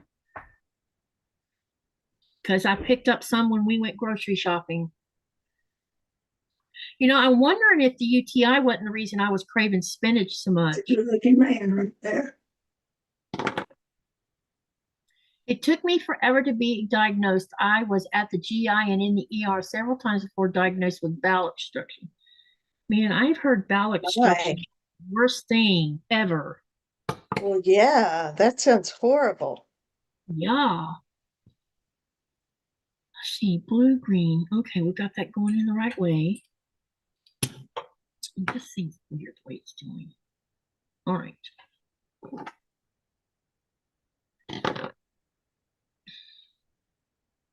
We're getting close enough we can start sewing these quadrants together into rows. And then this block is just going to come together. I'm excited to see how it's going to look. I think I'm going to love it a lot. And I love it. The other thing is you notice I didn't use no white in this block because I was counting the number of blocks I have the background white in versus there's no white. And I have more with the white than I do the where there's none in it. And I want to make sure I have a balance of these blocks. So when I do get ready to start sewing them together, there won't be an overabundance. Thank you, Dawn. Dawn Ray says, hi, everyone, popping in to give a thumbs up. Sherry, that's a good question because I have to be, they're feeding me B12 right now in a pill. I didn't know that craving spinach had to do with that. I've been on a spinach bean like you wouldn't believe. All I want to do is eat spinach.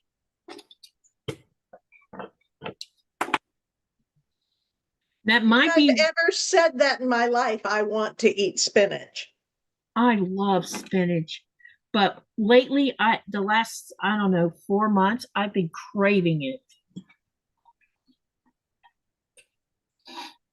So I've been eating a lot of vegetable stir fries and not bothering with protein. Well, you get protein in spinach anyway.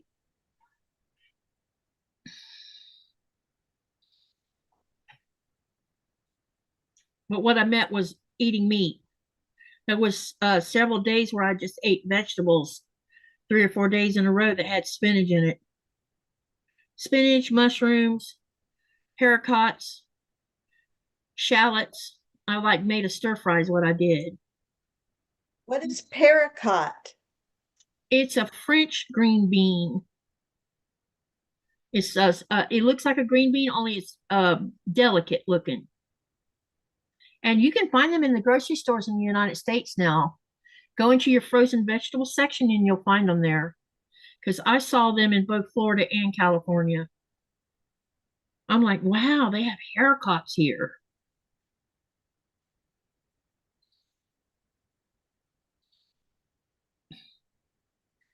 Dawn says those colors are beautiful. Thank you. I am not pregnant, woman. That would be a miracle, wouldn't it? Myra, I have no baby bed. Hey, word. I was going to let you find that one on your own. Yeah, I have no baby bed.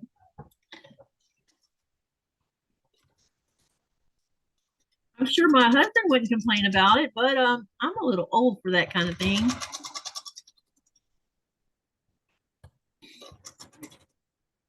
Yeah, I can't give him children. No baby bed.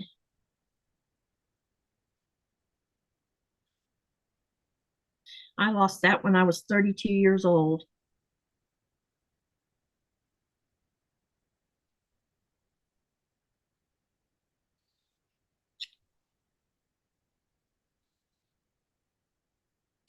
I don't like quiche. That is not something I will eat.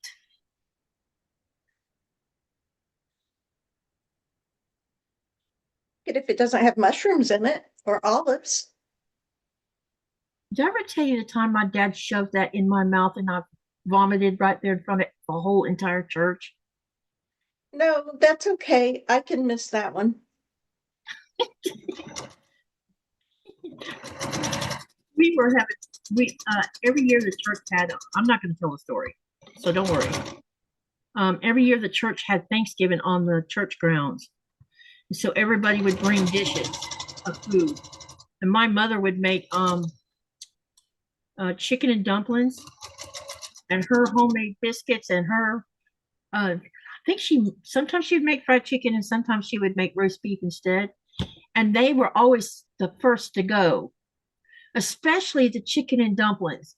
And they would fight over her biscuits. It was hilarious. If us kids didn't get up at the front of the line where we could grab some of mom's food, it would be gone by the time we got there.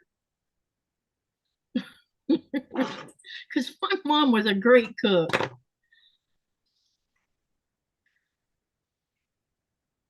And I can make chicken and dumplings pretty decently, but not as good as hers, but they're still good.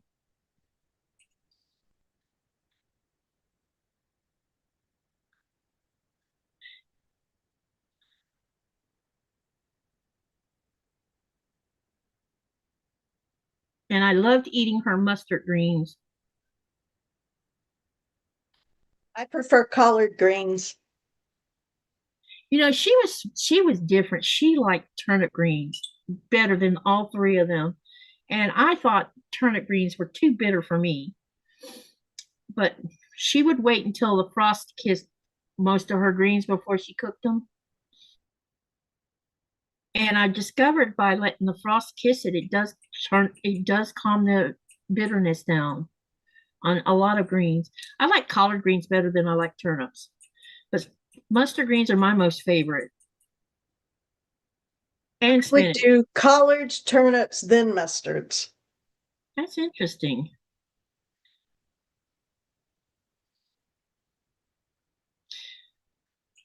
And she'd make the best fried okra around.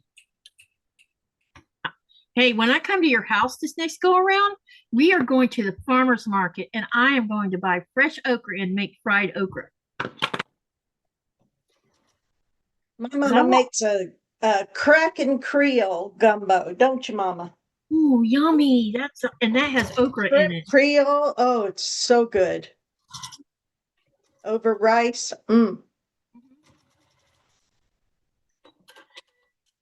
Robin says yogurt replaces the good bacteria that your body needs, that antibiotics killing your Hoo is what my grand call. Okay, got you. Because my daughter, Lynette was, I told Lynette what the doctor told me today because she's been keeping up with what's been going on. And she says, make sure you eat some yogurt and if you can find somewhere to buy some probiotics. I don't know if I can buy anything probiotic at the store. I don't think I've seen it. But I did buy Greek yogurt earlier in the week, so I have that to eat. I can do that. Because it has no sugar. Definitely. Yep, it has no sugar in it, so it'll be all right. And cranberry juice too. They don't have cranberry juice here. Oh, But I'm wondering if I can eat dehydrated cranberries and get the same effect. Get some if you don't have it. Google it. Mama, she's in Greenland. She can't always get what we can get, honey. Oh, There's a lot of things we can't get here. Okay. Yeah, because I know I can get dehydrated cranberries, and I actually kind of like them. They taste good on a salad.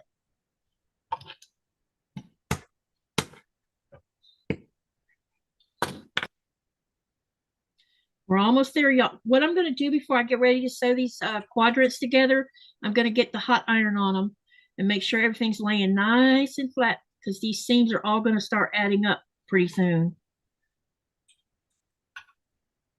Anybody got anything new they're starting project-wise this week or this weekend? And don't forget to do the poll upstairs too that I put up for the channel today. We're going to talk about that.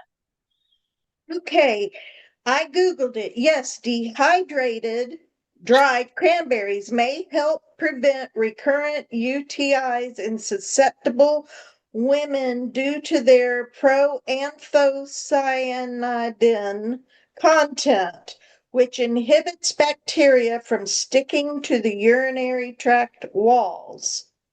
Okay. The research suggests they are a potential prophylactic supplement for preventing UTIs. So prevention, not cure. Right.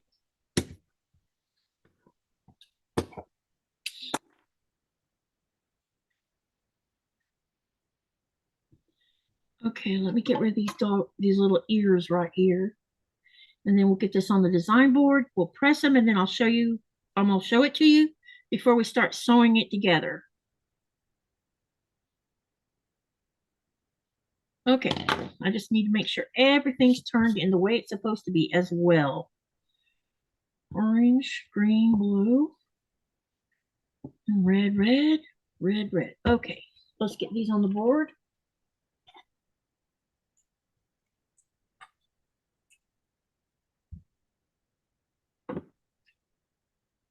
Okay, I'm going to get this pressed real quick.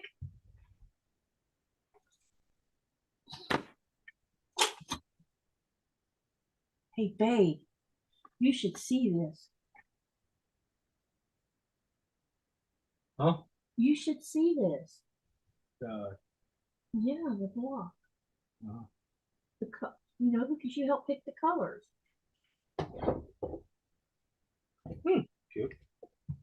Look at this. Look how it's coming out. Yeah. I think you help him pick it. It was a great choice. Yeah. Like last time when we did one of those blocks together.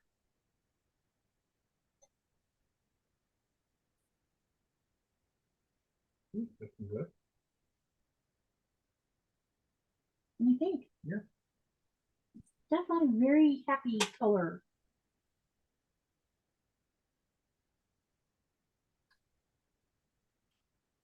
And how's your new board? Oh, I am loving the new board. I'm sure you do.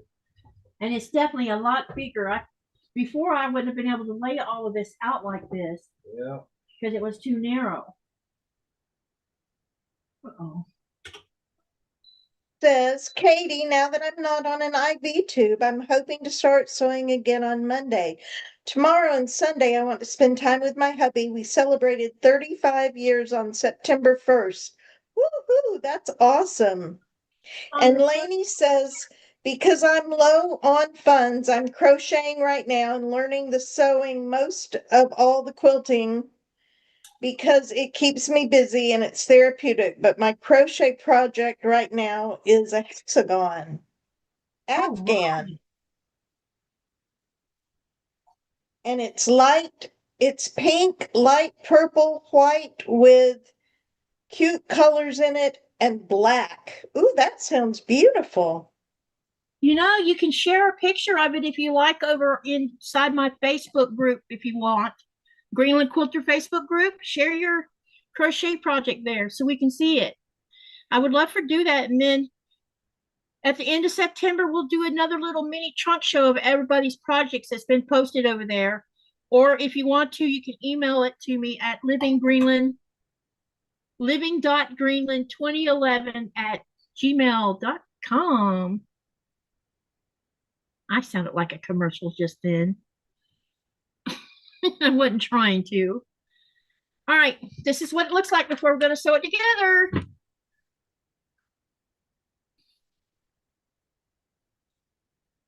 Look, sissy. I was reading that somebody learned to crochet when they were 4.5. I know. That is going to be amazing? so beautiful. Hey, Quiltanon, you are not late. Yeah, that's what Lynette mentioned to me, Robin. Fermented foods have pre and probiotic, but I don't know what fermented foods you're talking about, though. That's a problem. I guess if I was eating kimchi, that would count, but I've never eaten it, and it's probably too spicy hot for me anyway. All right. Kimchi in Greenland? Kimchi's an Asian food dish. But can you get it in Greenland? Not that I'm aware of. I would have to make it, and I don't know. I don't know. My Thai friend might know how to make it because it is an Asian thing. Usually it's Korean. I'll have to ask her if she knows how to make it or not, because she's from Thailand. Mama, isn't kimchi Korean? Mhm. Kimchi, isn't it Korean? I think so. Yeah, I'm pretty sure. Doesn't mean that Thai ladies wouldn't know how to make it, or Japanese ladies for that matter, or men too, sorry. Yeah, because Korean people are Asian, so Yes, they are. it's funny how similar some of the foods are. It's just a lot. I think I noticed with Thai food like curry, the curry it's she likes to make spicy hot curry, and I cannot eat that hot stuff. I don't. She doesn't understand why I don't like it. I'm like, I don't like my mouth being set on fire. That's not my thing. I said it totally kills any taste that I want because I'm too busy wanting to drink a glass of milk to get rid of the burning sensation. I like heat hot, but not spice hot. Yeah, I keep whenever she's making anything I know it's going to be even slight. She's got where she makes two. She makes the same dish, but she makes one hot and one mild, and she'll say, "I'm out of sour cream. You might want to bring some because she's not sure whether it'll be too hot for me or not." And I always take sour cream over there because it will calm it down. I can't stand for my mouth to be on fire. I do not enjoy it. And I don't understand the fascination with it. I have a grandson that has never found a hot sauce too hot for him yet. Really? Yeah. Dawn says she loves curry chicken but can't do spicy either. I love curry on salmon. I've never tried it on salmon. It's really good on salmon.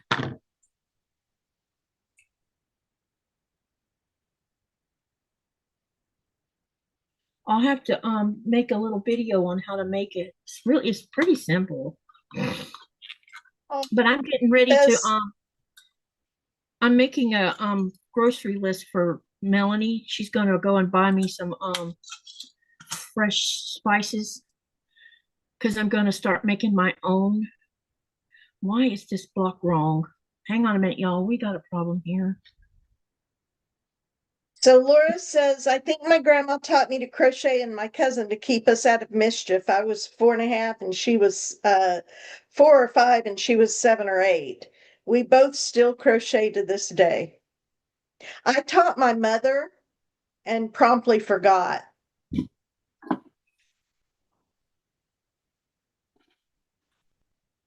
Because I stopped doing it. Mama didn't. She crocheted for a long, long time.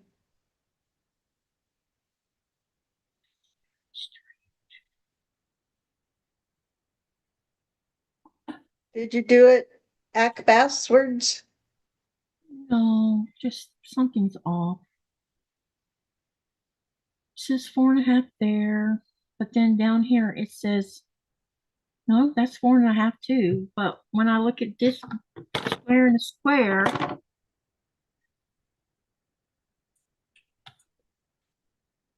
let me try something. Maybe if I turn it around. No, because when I turn it around, I can definitely see the difference. It's like this square and a square is smaller than it should be. Like it says 4.25 here, but then it says 4.5 down here. Not quite 4.5. So this is off right here. Maybe I may have miscut something. Hang on a sec.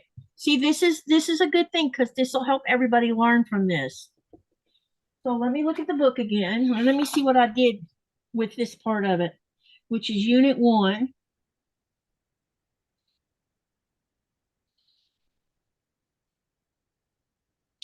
So use A.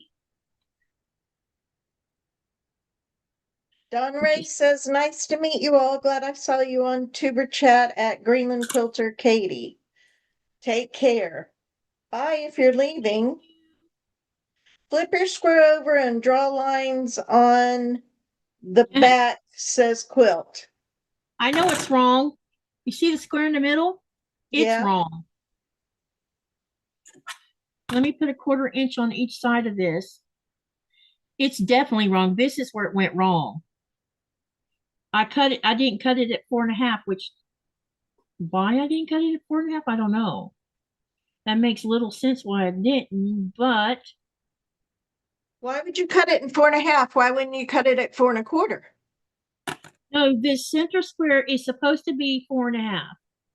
I must have cut okay. it I understand why. Yeah, I made it too small is what's happened here, and that's why it's off on one side. Okay, so what I'm only gonna on one side. I don't know. That's a good question, but I don't know. But it won't take long to resolve this. I'll just make another one. And then we need to, yeah, okay. This can be fixed. I just need to change this part. Okay, let me see here. I thought I had some extra.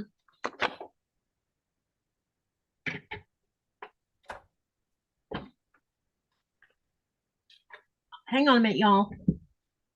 What I'm going to do is put these.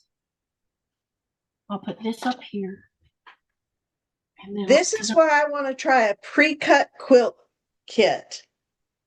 Yeah, but this is how you learn when you make mistakes. Oh, I get you. I'm right there with you. And this is a learning opportunity, not a mistake. Yep. And you're going to see me fix it right here online. I made a boo-boo, honey.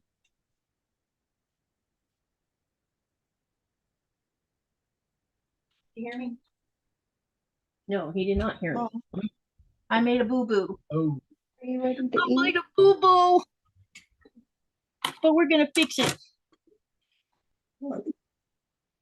No. Let's see. How do I want to swipe off of this? Let's swipe off of a very weird way. Ready if you want. I can't take you. Uh, I can't take you. you can't take me. Why? I don't have the strength. Sure you do. I will take care of myself. I get in and out of the car by myself. Walk by myself.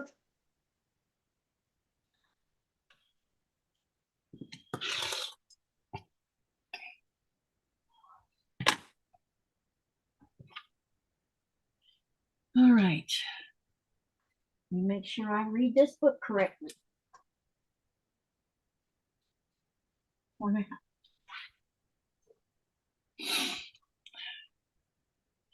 It's nothing that we can't resolve, and I can use this block in another quilt somewhere. So it'll be all good. It's not going to get thrown out or, wasted. I'll put it in my little bucket of orphan blocks, and we'll use it another day. Sometimes my eyes get teased with these rulers, and maybe I cut it at the wrong size. That's probably what I did. Okay, and it's nothing I can't resolve. And here I was bragging about how well the square and the square went together, right? It did go together beautifully. Judy did. said, Katie, I'm pretty sure I did the same thing when I made this block a few weeks ago. Laura at Quilt said, I love Okay. crochet too. In fact, that's what's kept me sane since I haven't been able to sew much lately. And Quilt says, I have a couple of dresser drawers full of shawls. Can't wait to wear them. Oh, fun. Are they crocheted shawls? Look, see, this block even looks bigger. It's huge. I know. See the difference? Maybe, no, something's wrong. I did something wrong on this one. I probably cut it like a quarter of an inch off or something, and that's what made it, yeah. And it's okay. I'll put this in my orphan block bucket, and we'll use it on a scrappy quilt. Not a problem. And now I need to cut some 2.5-inch blocks.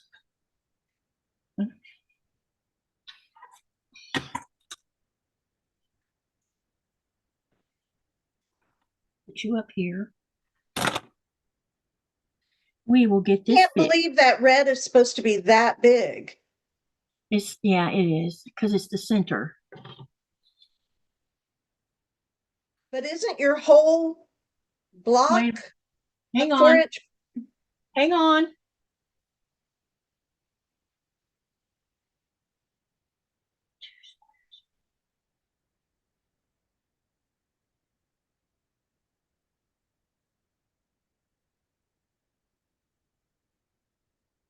No, I cut it wrong. So it's actually what it says it's supposed to be, what you just saw me cut.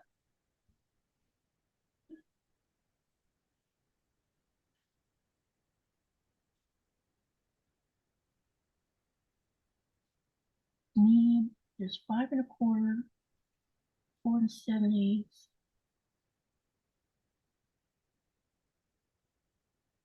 Yeah. I goofed up.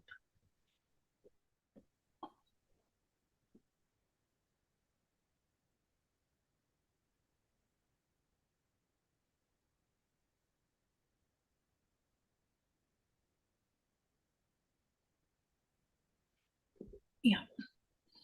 Somehow I goofed it up. I don't know exactly what I did, but I did something. Maybe I thought I cut it at the one I thought I cut it at, but actually I was off by maybe a 1/2 inch or something. Sherry said the new red one looks too big. I agree, Sherry. It's what it's supposed to be.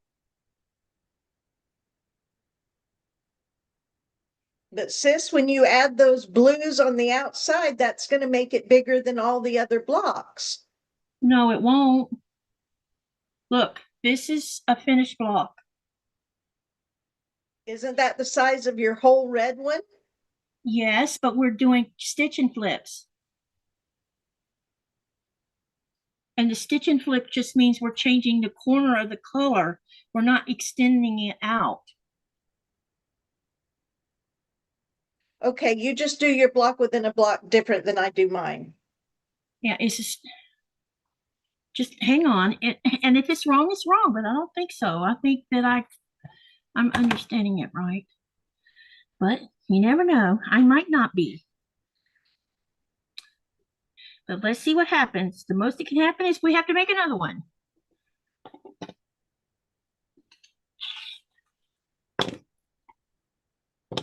Uh-oh. I hate when that happens. What?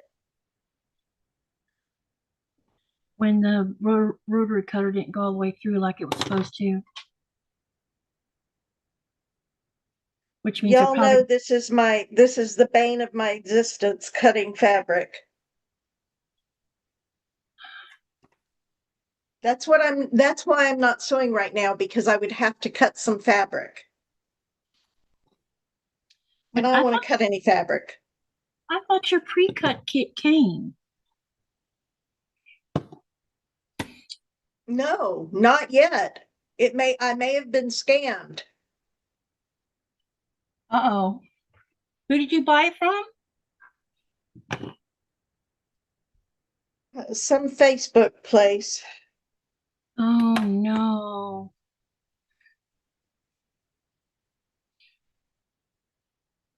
I hope not, Sissy. Hey, Jennifer. Welcome, welcome. Hi, Jennifer. I must have hit my keyboard because I can't see the chat at the moment. Okay, let's get these out of the way and the big ruler out of the way. And then fix this screen so I can see what everybody's saying. There we go. That's interesting. All right. Now I need to make 4 of these.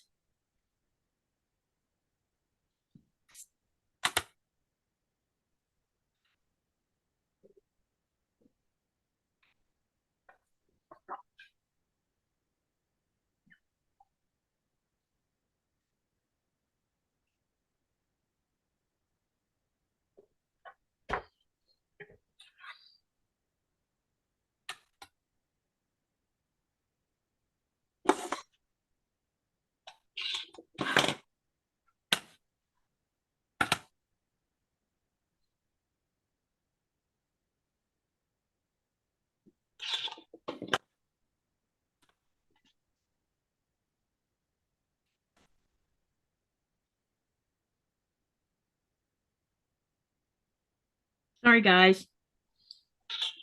But like I said, this is a learning thing that someone can learn from. I wish you'd highlight your hands. I love looking at your face, but I'd like to see what you're doing. There we go. Because this is a different way to make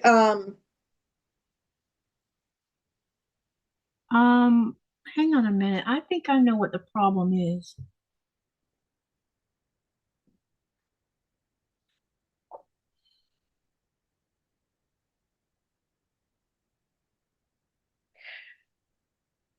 Jennifer, my mother made the Afghan behind me years and years ago.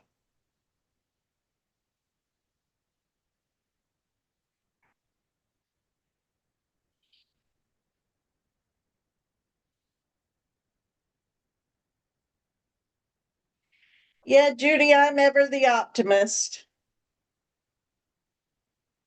Judy has been scammed too many times on Facebook, so she doesn't buy anything through Facebook anymore.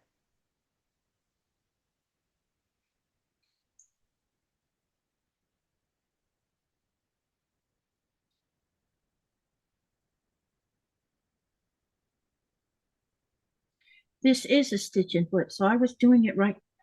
Yeah, I'm sitting here overthinking now. This is a stitch and flip.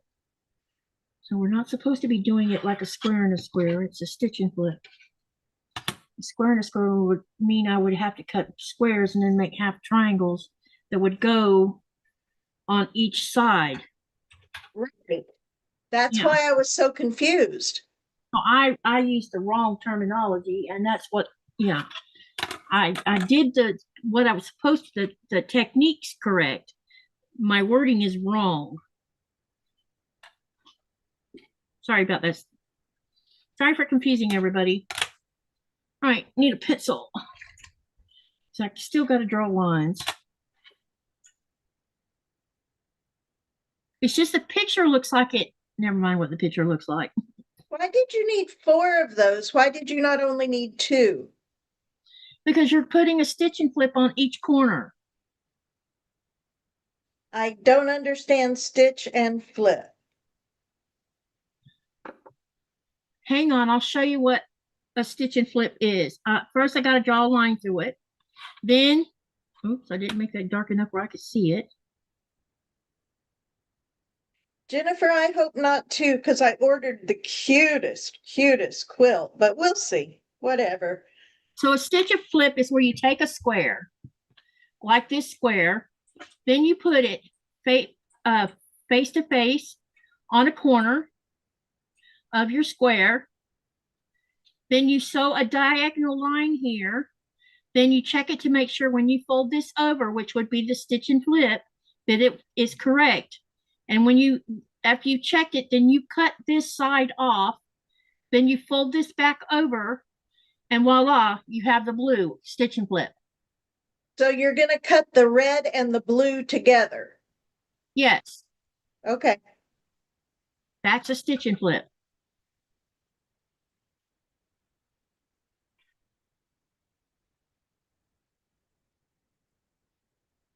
And Sherry says, yes, that's why we were confused. I just used the wrong word. I did the technique correctly. I just used the wrong word. It's not a square and a square. It just looks like a square and a square. And It definitely looks like a square and a square. And that picture can be deceiving because of that.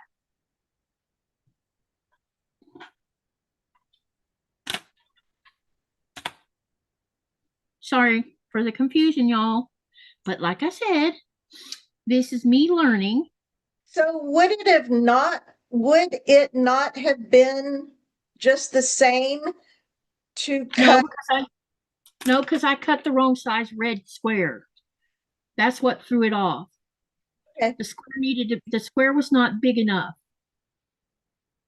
I must have cut a 4 1/4, not a 4 1/2, like I was supposed to. Which that with me, sometimes that happens with these rulers. If I'm not paying, if I'm distracted or or I'm not, I can't explain that properly. Sorry. You're fine. Okay, let's get these. You'll see it come together here, and I have to take this off. Switch foots again. Hey, Nancy. Nancy just joined us. Hi, Nancy. Lower the stitch thing. And then I need a leader.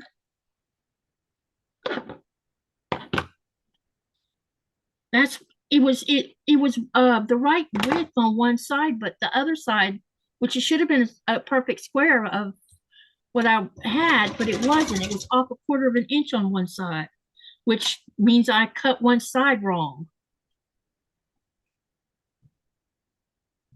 And I didn't catch it. This is why they say measure twice, cut once.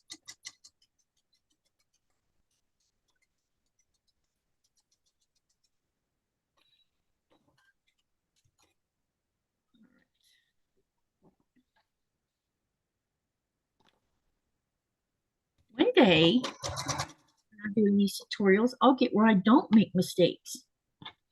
Won't that be something? Not. I like you, human. I like me being human too. Because I think this is a good way for people to learn from, especially if you're a newbie and you see someone make a mistake. Instead of hiding a mistake, we fix it right here on a live, and those that saw me make the mistake can learn from it, And this was simply, we'll remeasure it when I get it all done, but I'm pretty sure it was simply because I didn't measure the original square. And I have been known to do that too. We all do make mistakes. That's right. Even me. I have been a fisherman for 31 years. I still do make mistakes. Yeah. Do you ever miscut a gear net? Yep. Done that several times. I bet that costs money just like fabric does. Nah, we got plenty of nets on board, so I'm good on that part. Hi, welcome, welcome. Mona's lurking. Hi, Mona. How are you? Who is the mystery voice? It's Myra, my friend, It's Myra. my sissy by heart in our hearts. Oh, the other mystery voice is Nico, her husband. Yeah, he's in the background too.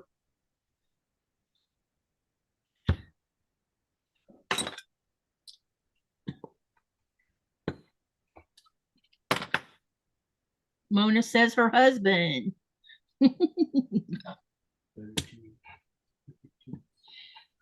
You know, I just had my 14th anniversary of living here, and now we are approaching January, and we're going to be celebrating 15 years. Where did the time go? I don't know, baby. Where did it go? We're going to have to do something special for it, that's for sure.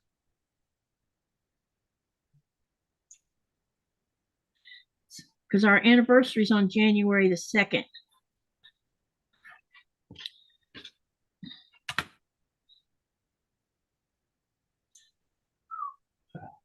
Hey.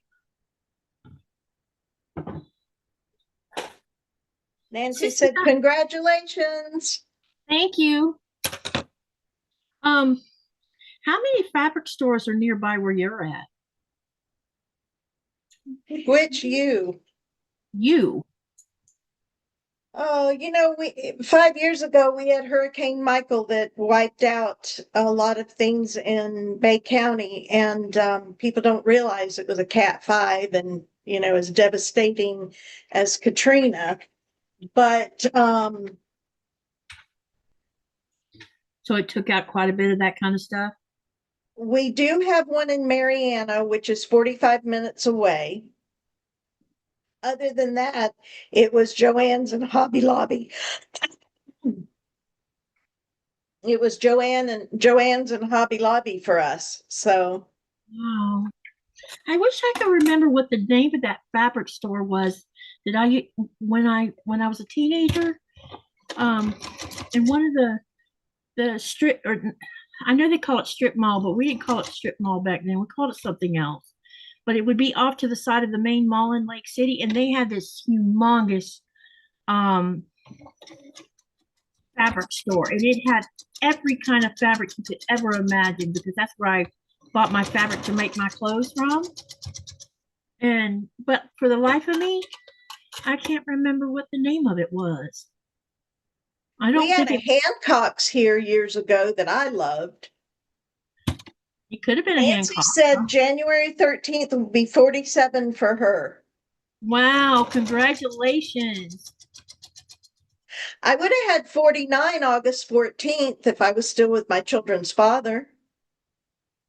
Yeah, if I was still married to my first one, let me see how many years we would have been married. Because we got married in 1985. Well, I know it's 49 because next year is my 50th high school reunion, so that would have made it 50. Bill and I laugh. We add up all the years we've been married to everybody and say that's how long we've been married. Holy crap! We would, if he was still living, and if we would have been still together, it would have been 40 years. Dang. Because we got married on the 13th of December in 1985.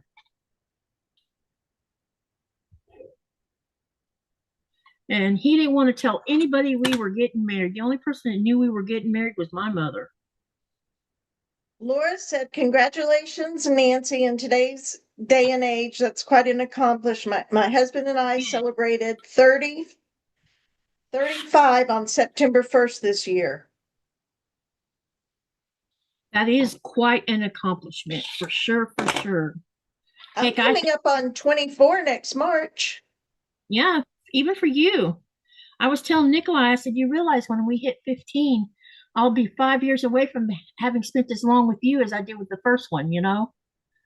Oh, I was so thrilled. I was 18 years and 9 months with my children's father. So when Bill and I hit 19 years, I was so excited. And when we hit 20, I had a family party to celebrate our anniversary. And all my kids and his family came. It was like right after COVID, or right, was it after or before? I don't know. Anyway, but we had a really, really nice party. So, and for our 25th, we'll do something special too. You know, you wonder why I was But just doing 20 that was little, wonderful. anyone want to know why I was just doing that jig? Because it's correct now. Ta-da! Well, I want to see it. I can't see it. Compare the other two. I want to see the other two. Can you compare the one that you put in your, Oh, the one that's incorrect? yeah, I'd really like to see them side by side. See? They're off by just that much, by a quarter of an inch. And that makes all the difference in the world. Yeah, because if I had tried to squeeze, well, I was going to just squeeze this in, but it would have ended up with a wave, and I would not been so unhappy with, That's yeah. just no. like the Kentucky Derby, a fourth of an inch. He won by a nose. That's right. I'm like, no, I couldn't live with doing that. So, because you saw me trying to do that, and I'm like, something's wrong here. Because even squeezing it wasn't going to work. Sherry says 47 for me and John. Congratulations, says, Sherry. Nancy, I pray we'll make it to our 50th. I don't know why that's important to me, but it is. My parents had 59 years before mom passed. My mom and dad had 64 years. Yeah, making it to a half century is something. That's huge. That's huge. For Bill and I, seeing how we've each had at least two other spouses, Bill's had three, I've only had two. To get to 25 is huge, in my opinion. Yeah, exactly. I told Nikolai, I hope we get to 20 or 25 years together before something happens with me, you know? You will, and we will. You hear that? You will, you will.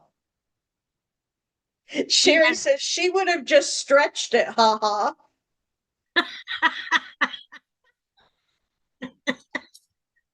Yeah, it would only been stretched on that one side, but it was like, no, we're not doing this. Because I would have just been, yeah. I don't want it to be perfect. I just want it to look right. That's all. And it wouldn't have looked right. Put it that way. All right, let's get these two sewn together. It is hot in this house, honey. I am sweating. I am sweating bullets over here. It must be all these dang lights. We're trying to figure out how we're going to, once we move back into the craft room, we have to figure out the lighting situation because I'm tired of not being able to see right. And we went to Stark this week to look at their lights. And we may end up having to suck it up and do fluorescence. I wanted to go LED lights, but they don't have big LED lights that you can buy in strips. And I don't know how I feel about doing fluorescent because they're going to phase fluorescence out eventually because of LEDs, you know? Robin wants to know where Mariana is. Mariana is in between Panama City, Florida, and Tallahassee, Florida on I-10, 45 minutes from me. Nancy says she's praying for the same with Terry having stage 4 lung cancer. It'll be a miracle, but I believe in miracles, and so does Sherry. Laura's sending Nancy much love and prayers, as we all are. Definitely. I'm 23 years out from stage 3B breast cancer. 3B is just an inhale before stage 4. My God has had his hands on you a long time. Yes, he has, Mama. My mother said God's had his hands on me a long, long time, and that's the truth.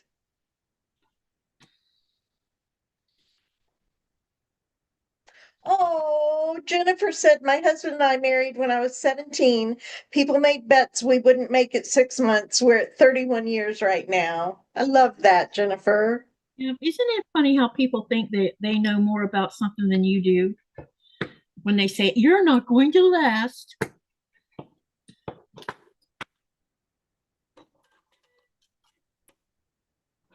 When I met Nico, I knew he was a keeper. Yes, he is. I was more worried about me ruining it. I mean, my track record. Wait a minute. Thank you, Jennifer. Oh, yeah. I don't think I was the cause of my bad marriage, but I just married the wrong person. It was right for the time. Look at what you got out of it, just like me. I'm not sure what you mean by got out of it. The children. No. They are special. Nancy says he's been doing Keytruda treatments for 3 years now. Wow. What is that? It boosts chemo or something, I think. Correct me if I'm wrong, Nancy. Does that make someone really sick when they're doing those? Laura says, Nancy, my husband has been told on 3 separate occasions, different occasions, that I would not live, and I'm still here by the grace of God. Miracles do happen. Yes, Nancy, I praise him daily, sometimes hourly, sometimes moment by moment, because God has been so kind and gracious to me. I found a message from my youngest sister today that said, I love you too. Oh, I sent a message back seeing if she's okay. When last I talked to her, she said that she was still struggling, but the doctor decided to put her with a breast cancer survivor group to see if that wouldn't help with some of her mental health. Her surviving breast cancer. Because when she had that accident, it really did a number. She got triggered, and all the past crap came flooding to the present. And she literally had a breakdown, apparently. I'm just glad she didn't try to hurt herself or something. you and me both.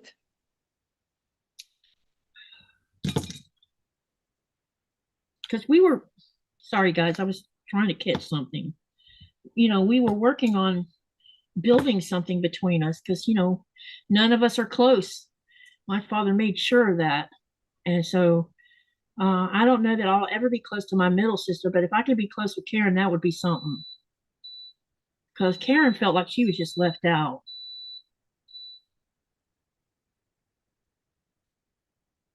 She was the smart one. She got the heck out of Dodge. She's lived in Spain all this time. Lynette's 39, and she's been living in Spain that many years because she stayed long enough to watch Lynette get born, and then a month later she was gone.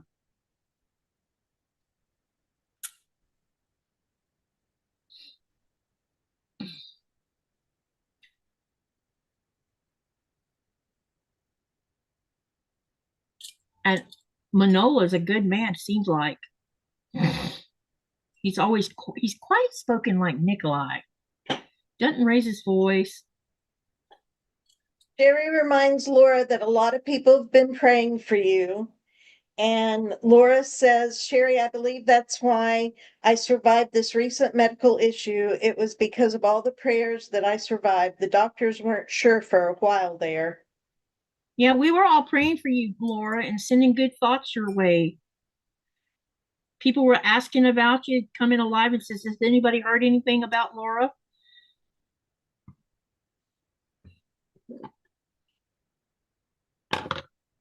You were mentioned a lot.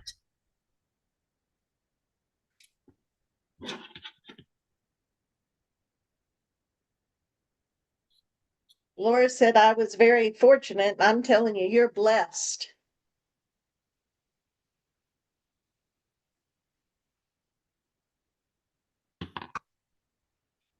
What are you cutting there, Sissy? What is that little white thing?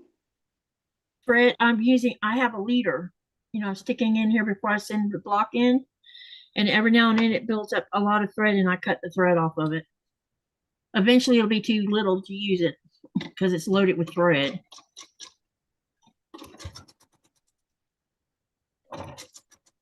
It's just little pieces of fabric where I use it over and over again as a leader. And why do you use a leader? Because I don't want a hot mess at the beginning of a block with the sewing machine. A lot of people use leaders. Leader needle from sucking in a piece of fabric into the hole, or having a knotted piece of thread at the beginning of a seam where you have to rip it out and then re-sew it again. That's my main reason for doing it. Keep a mess from starting. Because I don't know, sometimes I get them, and when I use leaders, I avoid it. Oh, that's good to know. Nancy said, God is so good. Laura said, Nancy, you're right. God is good. Sherry says, yes, Nancy, and we pray for you and your family too.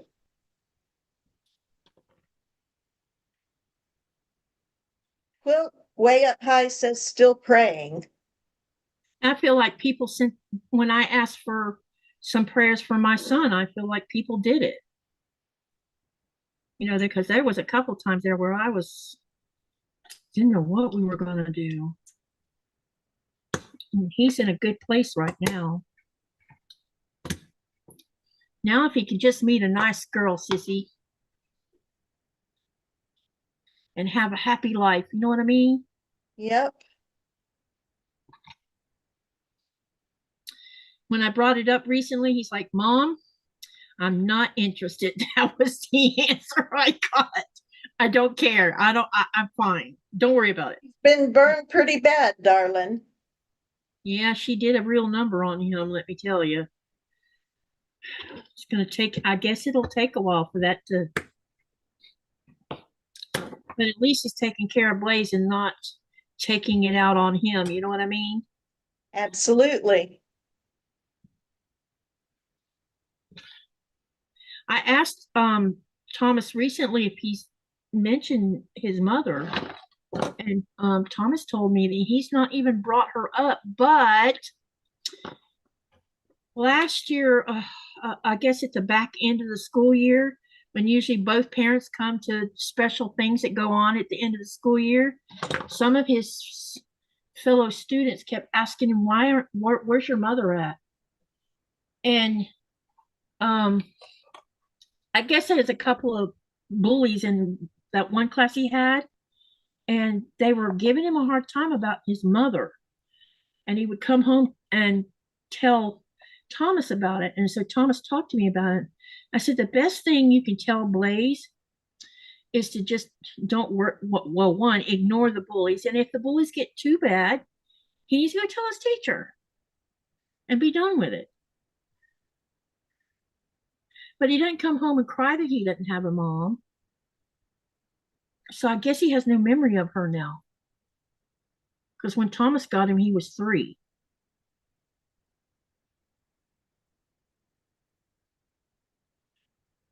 And I think that's why he loves Christine so much. The quilter friend that I have up there, when Right. she comes and picks him up and takes him home with her, it's like he's so far following her everywhere, you know, talking to her. And she's been teaching him how to sew on the sewing machine. And he actually he seems to be pretty interested in this quilting thing, because when I was in California with him and I was watching live YouTube videos laying in the bed, and he was supposed to be going to sleep, he said he was sitting up watching what I was watching. And he said, Grandma, that's really cool. How do they do that? I'm like, you're supposed to be sleeping. But he was just totally enamored by it. So Laura says, I pray every day for my quilting friends. And Quilt says, we got our daughter back when the COVID lockdown began, and that was huge. Sounds Yep. wonderful.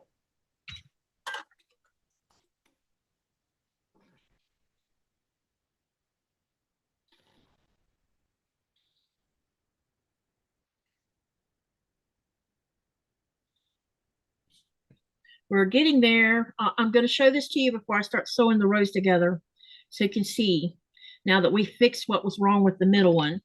I can't believe I've done that. A half an inch off one side. No, quarter inch. Quarter inch. Blaze does. Thomas turns to, actually Thomas watches. If you ever see a name in the channel that says Jägermeister, that's Thomas. And so Blaze will sit and watch with him. And he was on one of my lives one night. I don't know if y'all remember or not. We set up a Zoom where he could come in and say hi to everybody. All right, here we are. Wow, look at that. That orange and green really goes together. You see that?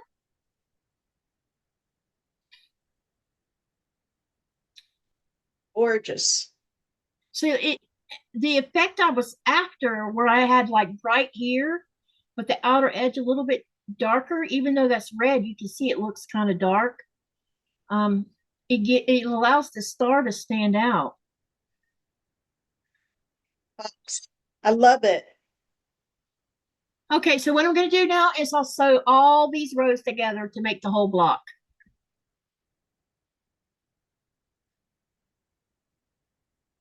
Lainey says she's being stalked. On my stream? How?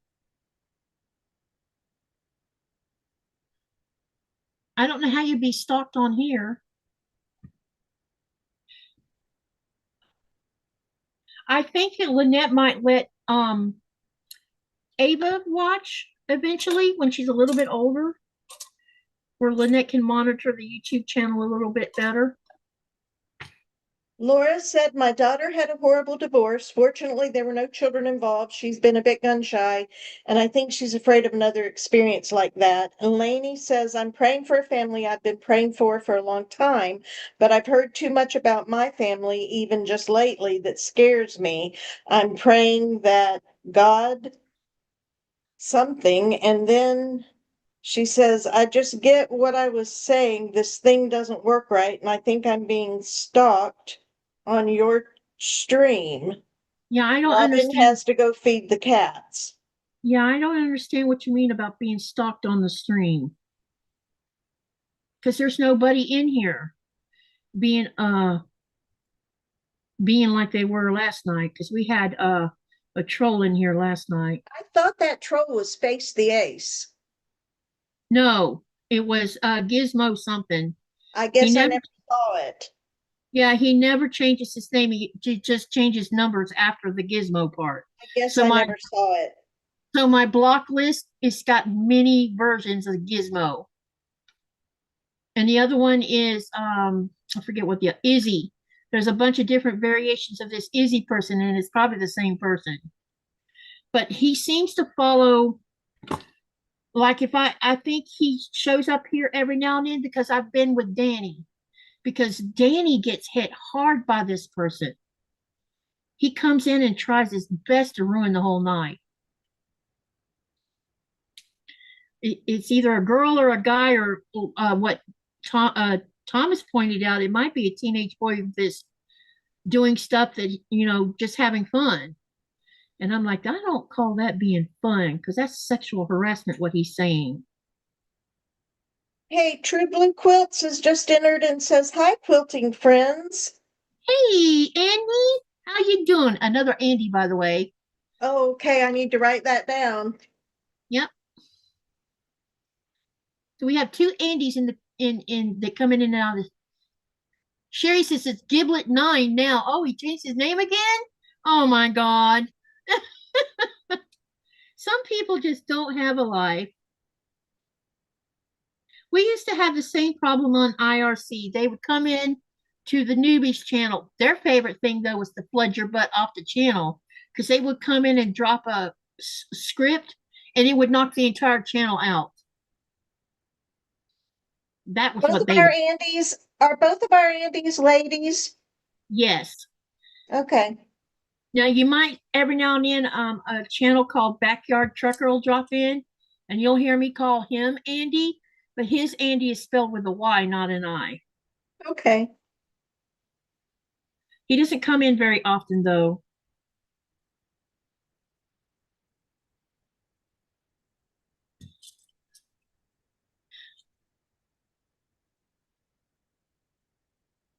How's your day been, Andy? Anything interesting today? By the way, I started working on that subject you and I were talking about.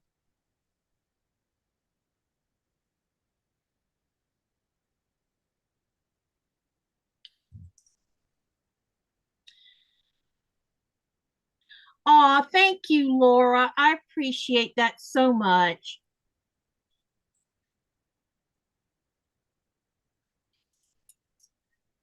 We're going to add to my little savings for me some hardware.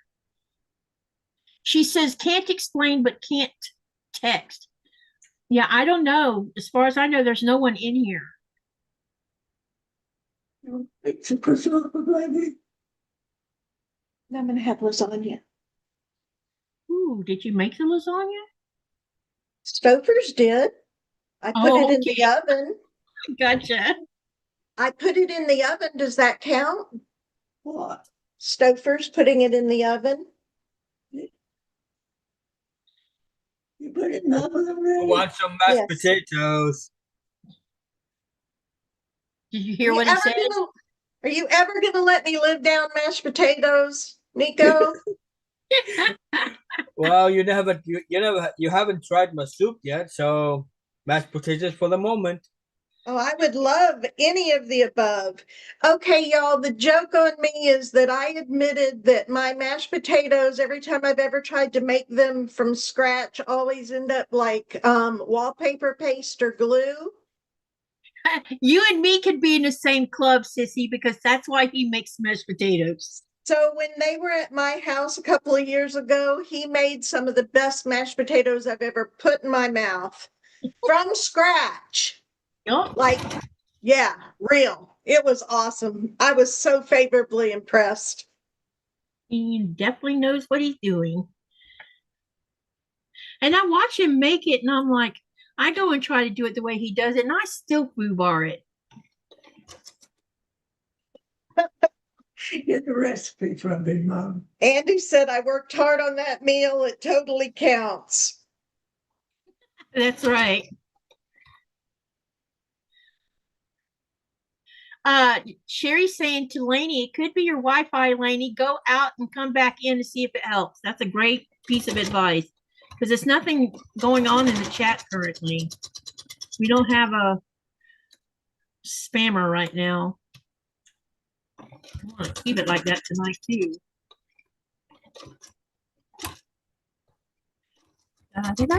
This block is going to be good, I think. So excited to see how it's going to look. I hope everybody loves it too. Hey, I don't get my finger. No, I do. Yeah, I know you do. Welcome back, Robin. Welcome, Robin, or welcome back. Yeah, sorry. Okay, I need to move some stuff here. I'm just glad I solved the problem of the middle of the block. You know what I'm saying? At least it wasn't something major where I had to like remake a bunch of them, you know? It was just the one. I thought it looked off when I was looking at it. I should have took the ruler and measured it. And I didn't because I was rushing when I should have not been rushing.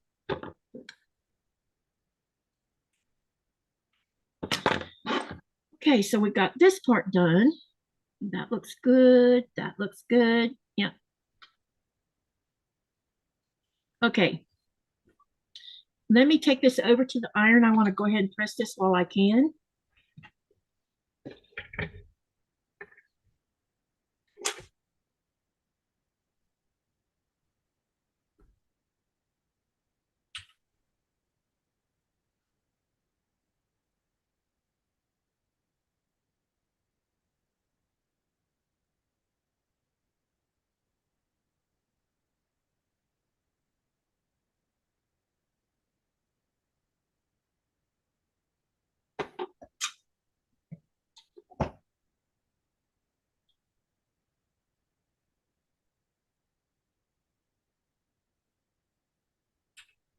So Andy has weekend plans to get some red fabric at the shop tomorrow to bind a Quilts of Valor donation, then figure out some simple machine embroidery to make some labels.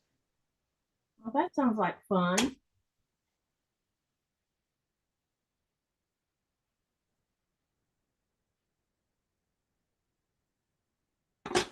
You know, sometimes I kind of wish I had an embroidery machine just so I could make my own labels. Or additional labels, that is.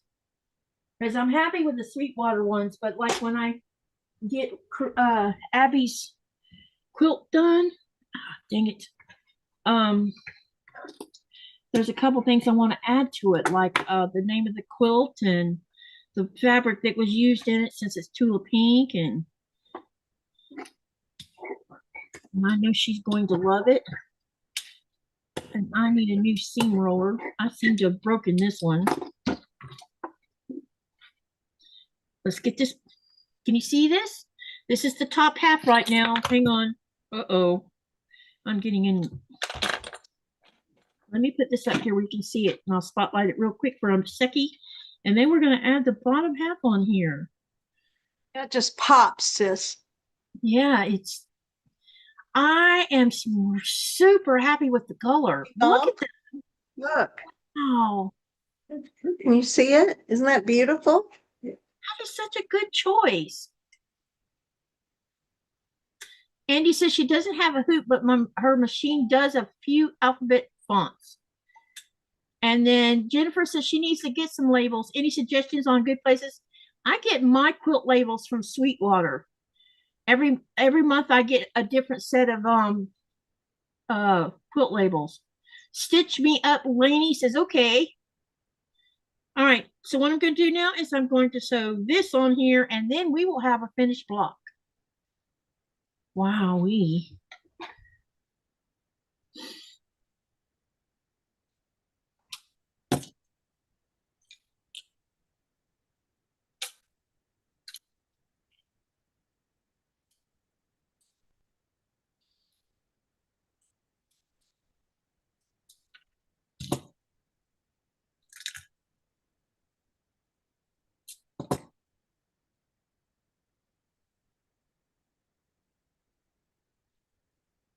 So what do you guys think about this block so far? Are y'all liking the pattern?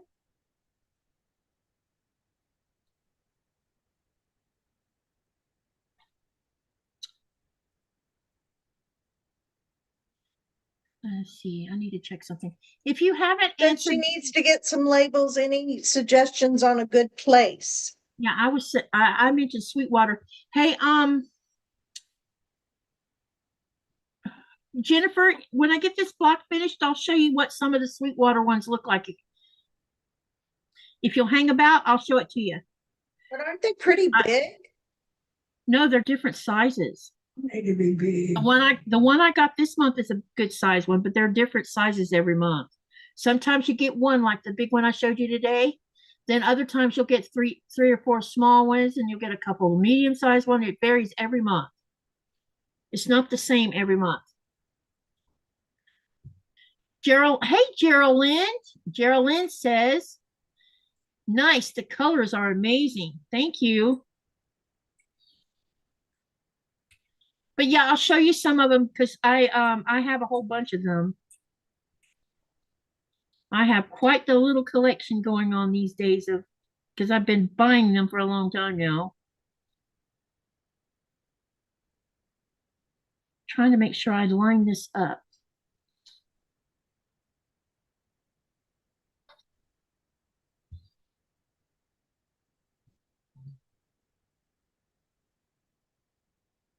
This fabric looks like I starched it when I did.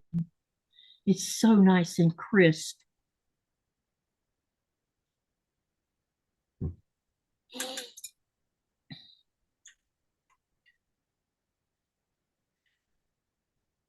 Sherry says, okay, show it's fixed now, right, Lainey? Is it better, Lainey? Yeah, I was wondering if it was better now.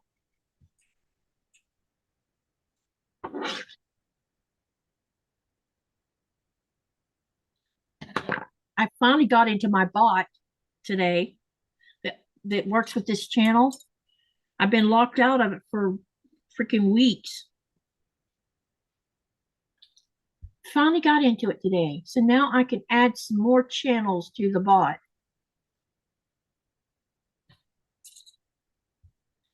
Andy says, love all star blocks. Yep, you love stars. I remember. And I got quite a few of them going on now. Oh, there's lots of stars up there. Someone's going to think she really went crazy with stars.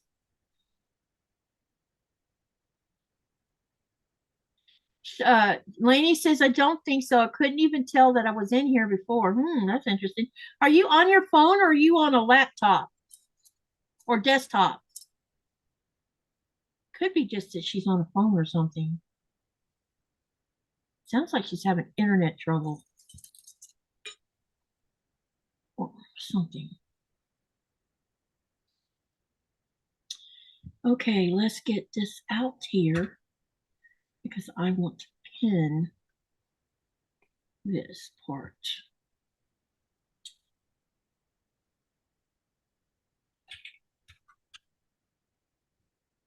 Something on that. Okay.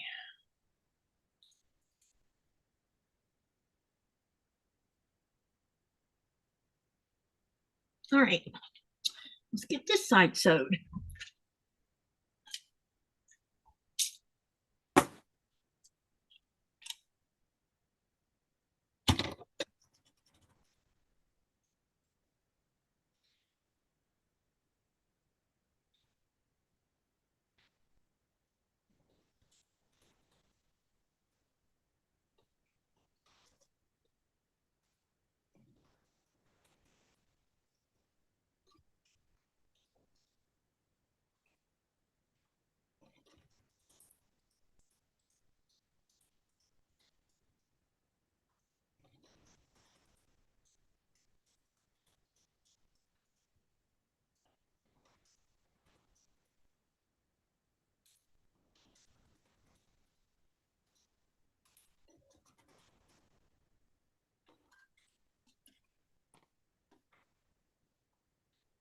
Okay.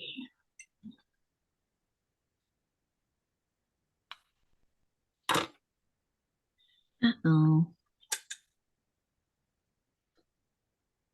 Okay, let me go over and press this. And I don't know why that did that, but okay.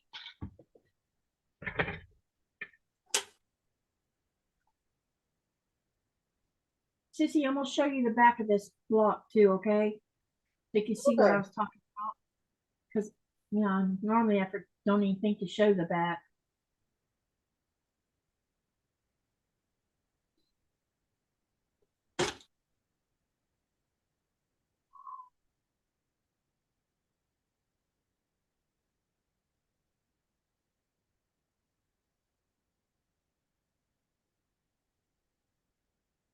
Ooh, this is hot.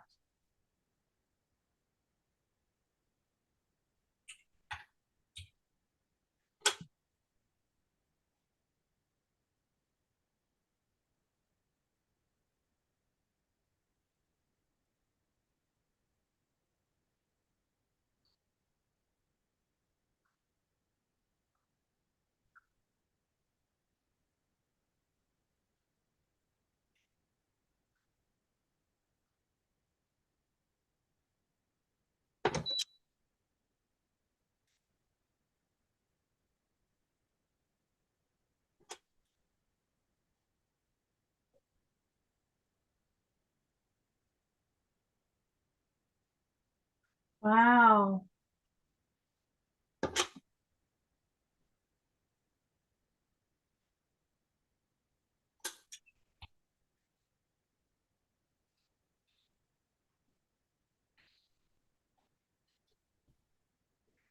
Ta-da!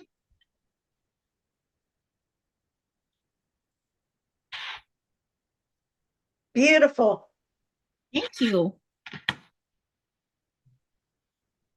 Too many emojis in the night bot will get you. I have all that crap turned off on my bot. You're not going to get nailed for it.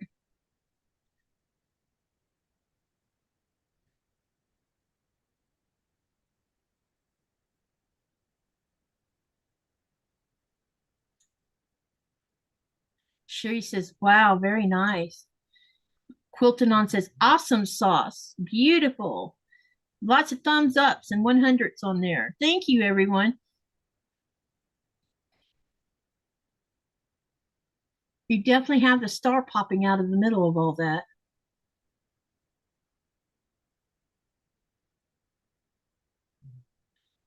Okay. Well, I'm going to leave it sitting here for a minute. Turn the laptop a little. Yeah, there we go. I need to find something so I can show those quilt labels.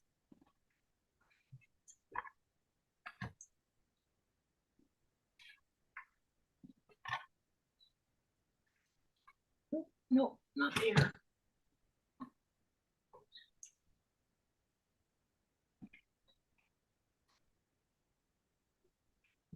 Hmm.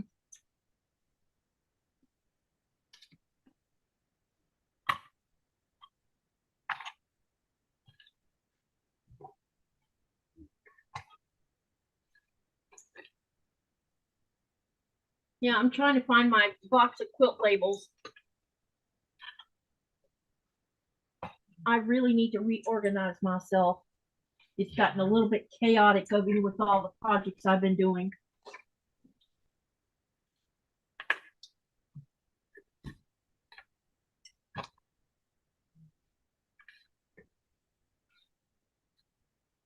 Oh, here they are.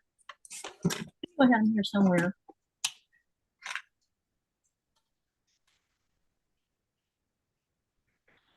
Jean says, nice. Okay, so this is block number 16 and it's called Star Dance. Okay, let's talk about the poll and then I'm going to show you some of these quilt labels so that Jennifer can see them. All right. So we had 36 votes and the question was, what does affable mean? Option 1 was confused. Option 2 was disgusted. Option 3 was friendly. Option 4 was surprised. 17% voted on confused. Nobody voted on disgusted. 81% voted on friendly. And 3% voted on surprised. And the answer is friendly.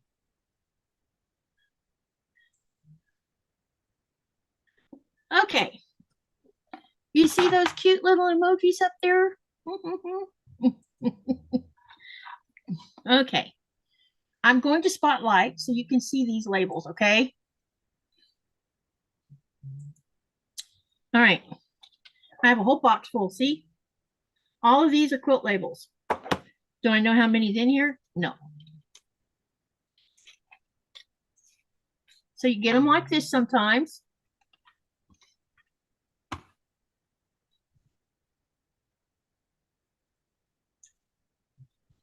So you get two So for that month, I got 2. And I keep them in the little paper bags they come in. When I first started out, I didn't. And I thought, later I realized, you know, it's a good thing to have them in these paper because it keeps them from sticking to each other. And then I keep them in a plastic box. And then one month I got 4. Smaller ones. Yep. So there's all different sizes. You're going to see even smaller ones than this. So like that big one, I'll probably put that on the back of Abby's quilt. Unless one of these other ones stick out to me and talk to me. I'll go through them all and see which one talks to me. Then there's this one.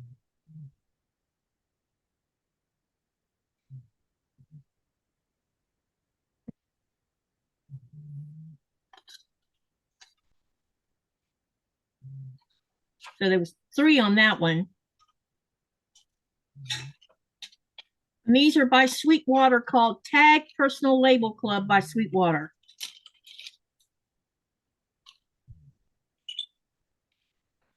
And all of them will have your name on it, but it'll have different little things on it. That month I got 2. Linda says she loves these labels and she subscribes too. Yeah, because I've been labeling all of my quilts tops. If I have one where I put one on the front, and I'm thinking about putting, I don't know, I might put one on the front of. There's a couple of them I want to put on the front. Now look, this one says, "Grateful for little things, the big things, and everything in between." Made with my name, and then she got a medium-sized one there, and then this really small one. No, so they are stickers or fabric. They're fabric, and you press them with a heated iron. But I've taken put a 1/4 inch seam allowance around it, and I sew them into an actual block. So they'll have a piece of fabric. They're stuck to fabric because there's some sticky stuff here that when you heat it up, it fastens to the fabric. But I make it so it can't be ripped off at all. They would have to literally tear the quilt apart to get the label off. As if I just ironed it on there and didn't bother to stitch it, they could still get it off if they wanted to. Linda says she thinks she's used 2 or 3 and has been getting them for 3 years. I always forget. I've been getting them a long time. I'm not going to say how long I've been getting them, but I've been getting them about as long as I've been getting my Cotton Cuts classic box.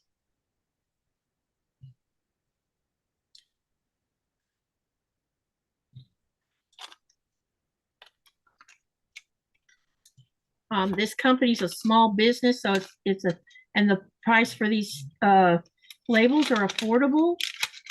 And I've been using them here and here. Like this is one where I cut something off of it to use part of it on a quilt that I gave to someone. So here's 2 pieces left off of that one. Yeah, it's similar to an iron-on patch. I just do it a slightly different. I make sure I make it part of a block where it's got a seam around it, where it's sewn into the block.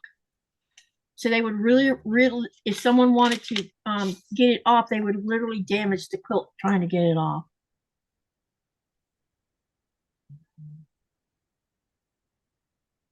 It's because I see Kimberly do the same thing. She builds hers into the blocks too, because she uses Sweetwater. But she's not the reason I'm using Sweetwater. Yvette Renee is the one who I saw about Sweetwater from. It's just interesting that Kimberly also uses Sweetwater. And this one here, it says made in Greenland. I like that. Me too.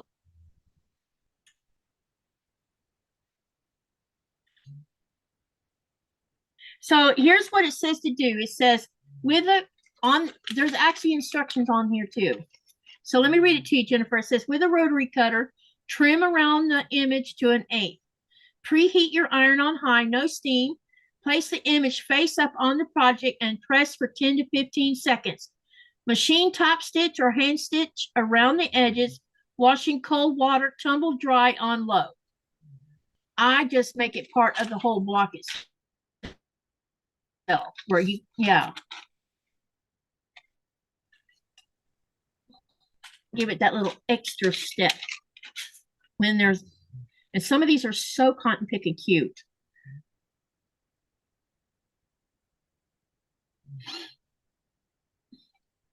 And then this particular month, something else came in here too. She was promoting something called tagged and stitched. And she put this little thing in with this one. And you it's already, it's an applique type thing where you can sew onto it.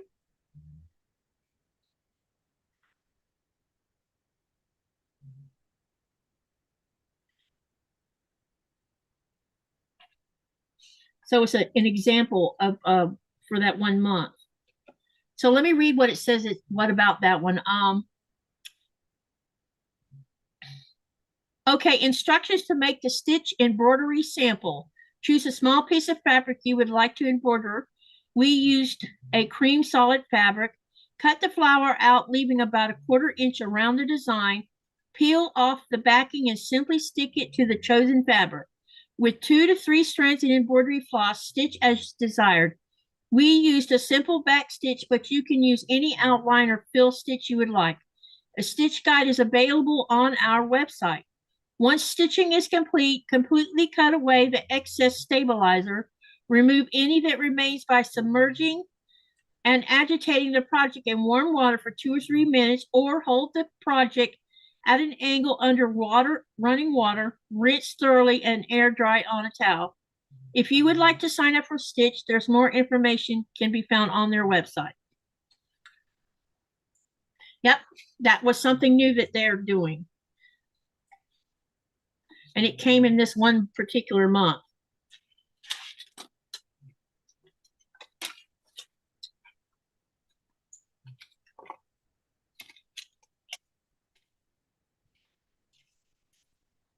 And then you get these one where it's just one and it'll have something big like this on it. It's a good day for a quilt.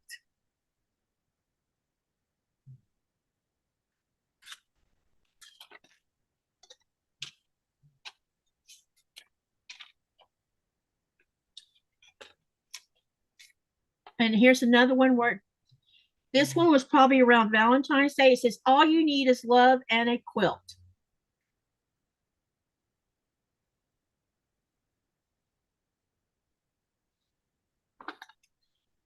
So sometimes you'll see Valentine-y kind of things where they have hearts and things on it. Sometimes it'll be a little bit of a fall, it'll look fallish. Or it'll be simple like this, where it's one big one just says that. Sometimes it'll have Christmas stuff on it. She doesn't go overboard with the holiday stuff. She just makes like a hint of the holiday on it. I know I have some Christmas ones in here somewhere. Then there's this one. It says, laugh out loud, keep your promises, say please and thank you. Love one another, work hard, do your best, love and care, help others, be respectful, dream big, use kind words, be grateful, always tell the truth, share, always have a forgiving heart, say I love you, and then it's got my name underneath it. So sometimes we get something like this too.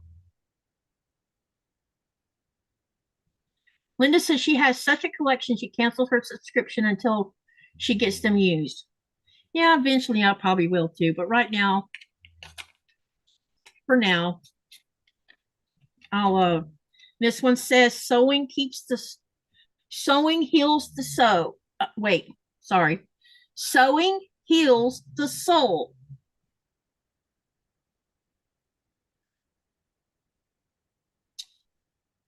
And I'll show a couple more and then we'll stop with this.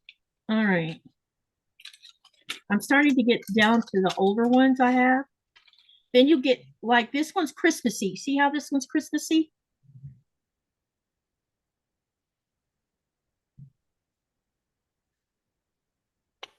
That one actually had, yeah, 2023 on this one. Which I do have a quilt top that I made in 2023. That would be okay to put it on there. I just need to get it quilted. So anyway, that's an example, Jennifer, of quilt labels. And you can get this from Sweetwater. It's called Sweetwater. You go to www.thesweetwaterco.com. And I'll put it in the channel here in just a minute. She's starting something new I saw, and I just haven't had a chance to go look. I got an email saying she was offering some new thing too. So every now and then I'll buy one of her subscription boxes, but her subscription boxes they're nice. So that's not my complaint. They're just not up. They're not my cup of tea. That's in caps. Hang on a minute. Let me go get the main page.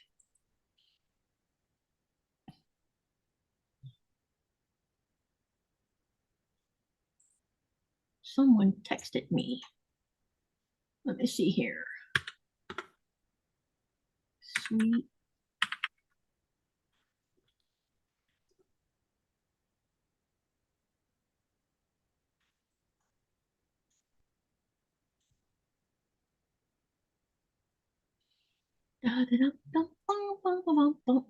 So while I'm waiting on this link, so here's what we're going to do tomorrow on my live. I have to work tomorrow, and I think that tomorrow evening what I'm going to do is work on my granddaughter's quilt top. So that means we'll be working on Tula.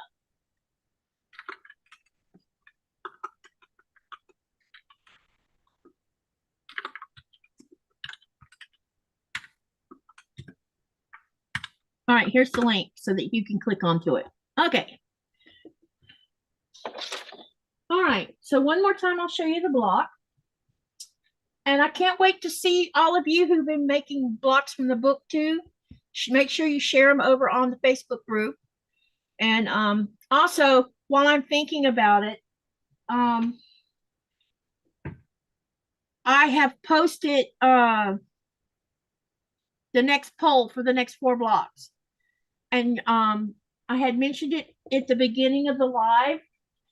So let me update those that came in after the fact. The poll will be up on both my community tab and my Facebook group until September the 17th. And then I will make sure you only vote once, because based on the percentage of votes will determine which block is going to get sewn first, second, third, and fourth. And on Thursday, I will announce what block is going to be made on Friday, the 19th. And then we'll go from there. I'll be able to tell you what order the blocks will be made in, and then we'll just keep on going on with this. I do know that I plan on making 3 more blocks this month besides what we just made today, because I want to I need to add some more blocks, because I need to have 30 blocks for the size quilt top I plan on making. And so I'm going to need to add to it. Okay. Thank you everyone for coming and watching me with this tutorial. I hope that someone enjoyed it and you saw me make a mistake and we didn't freak out and we fixed it. And that little block is going to be an orphan block that I can use in one of my scrappier. When I start putting a bunch of little scraps together, I could just add that in there and it'll be fine. So it's not a waste.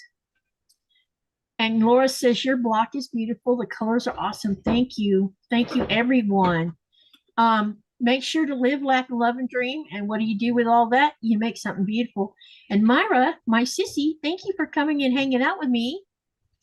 And if you're not busy tomorrow, you're welcome to join again. That sounds good. Yeah. So y'all bring whatever you want to work on. As far as I know, I'm only doing 1 tour tomorrow, so I should be totally wiped out. I'll go too. Nikolai has two. He's doing two copy mix, but as far as I know, I'm only doing one city tour. So, unless something changes, it looked to me like a bulk of the tours tomorrow were going to be the iceberg safari, the ice cap safari, Havalsi, Norse ruins, and it looked like someone's going to Gardar, which was interesting. I would love to do that one, go along on that one because I've never been to Gardar. So anyway, have a great night. See you tomorrow, and see you in the, and yeah, good night, everyone. I'm tired. You can tell, right? Sweetie. See you later.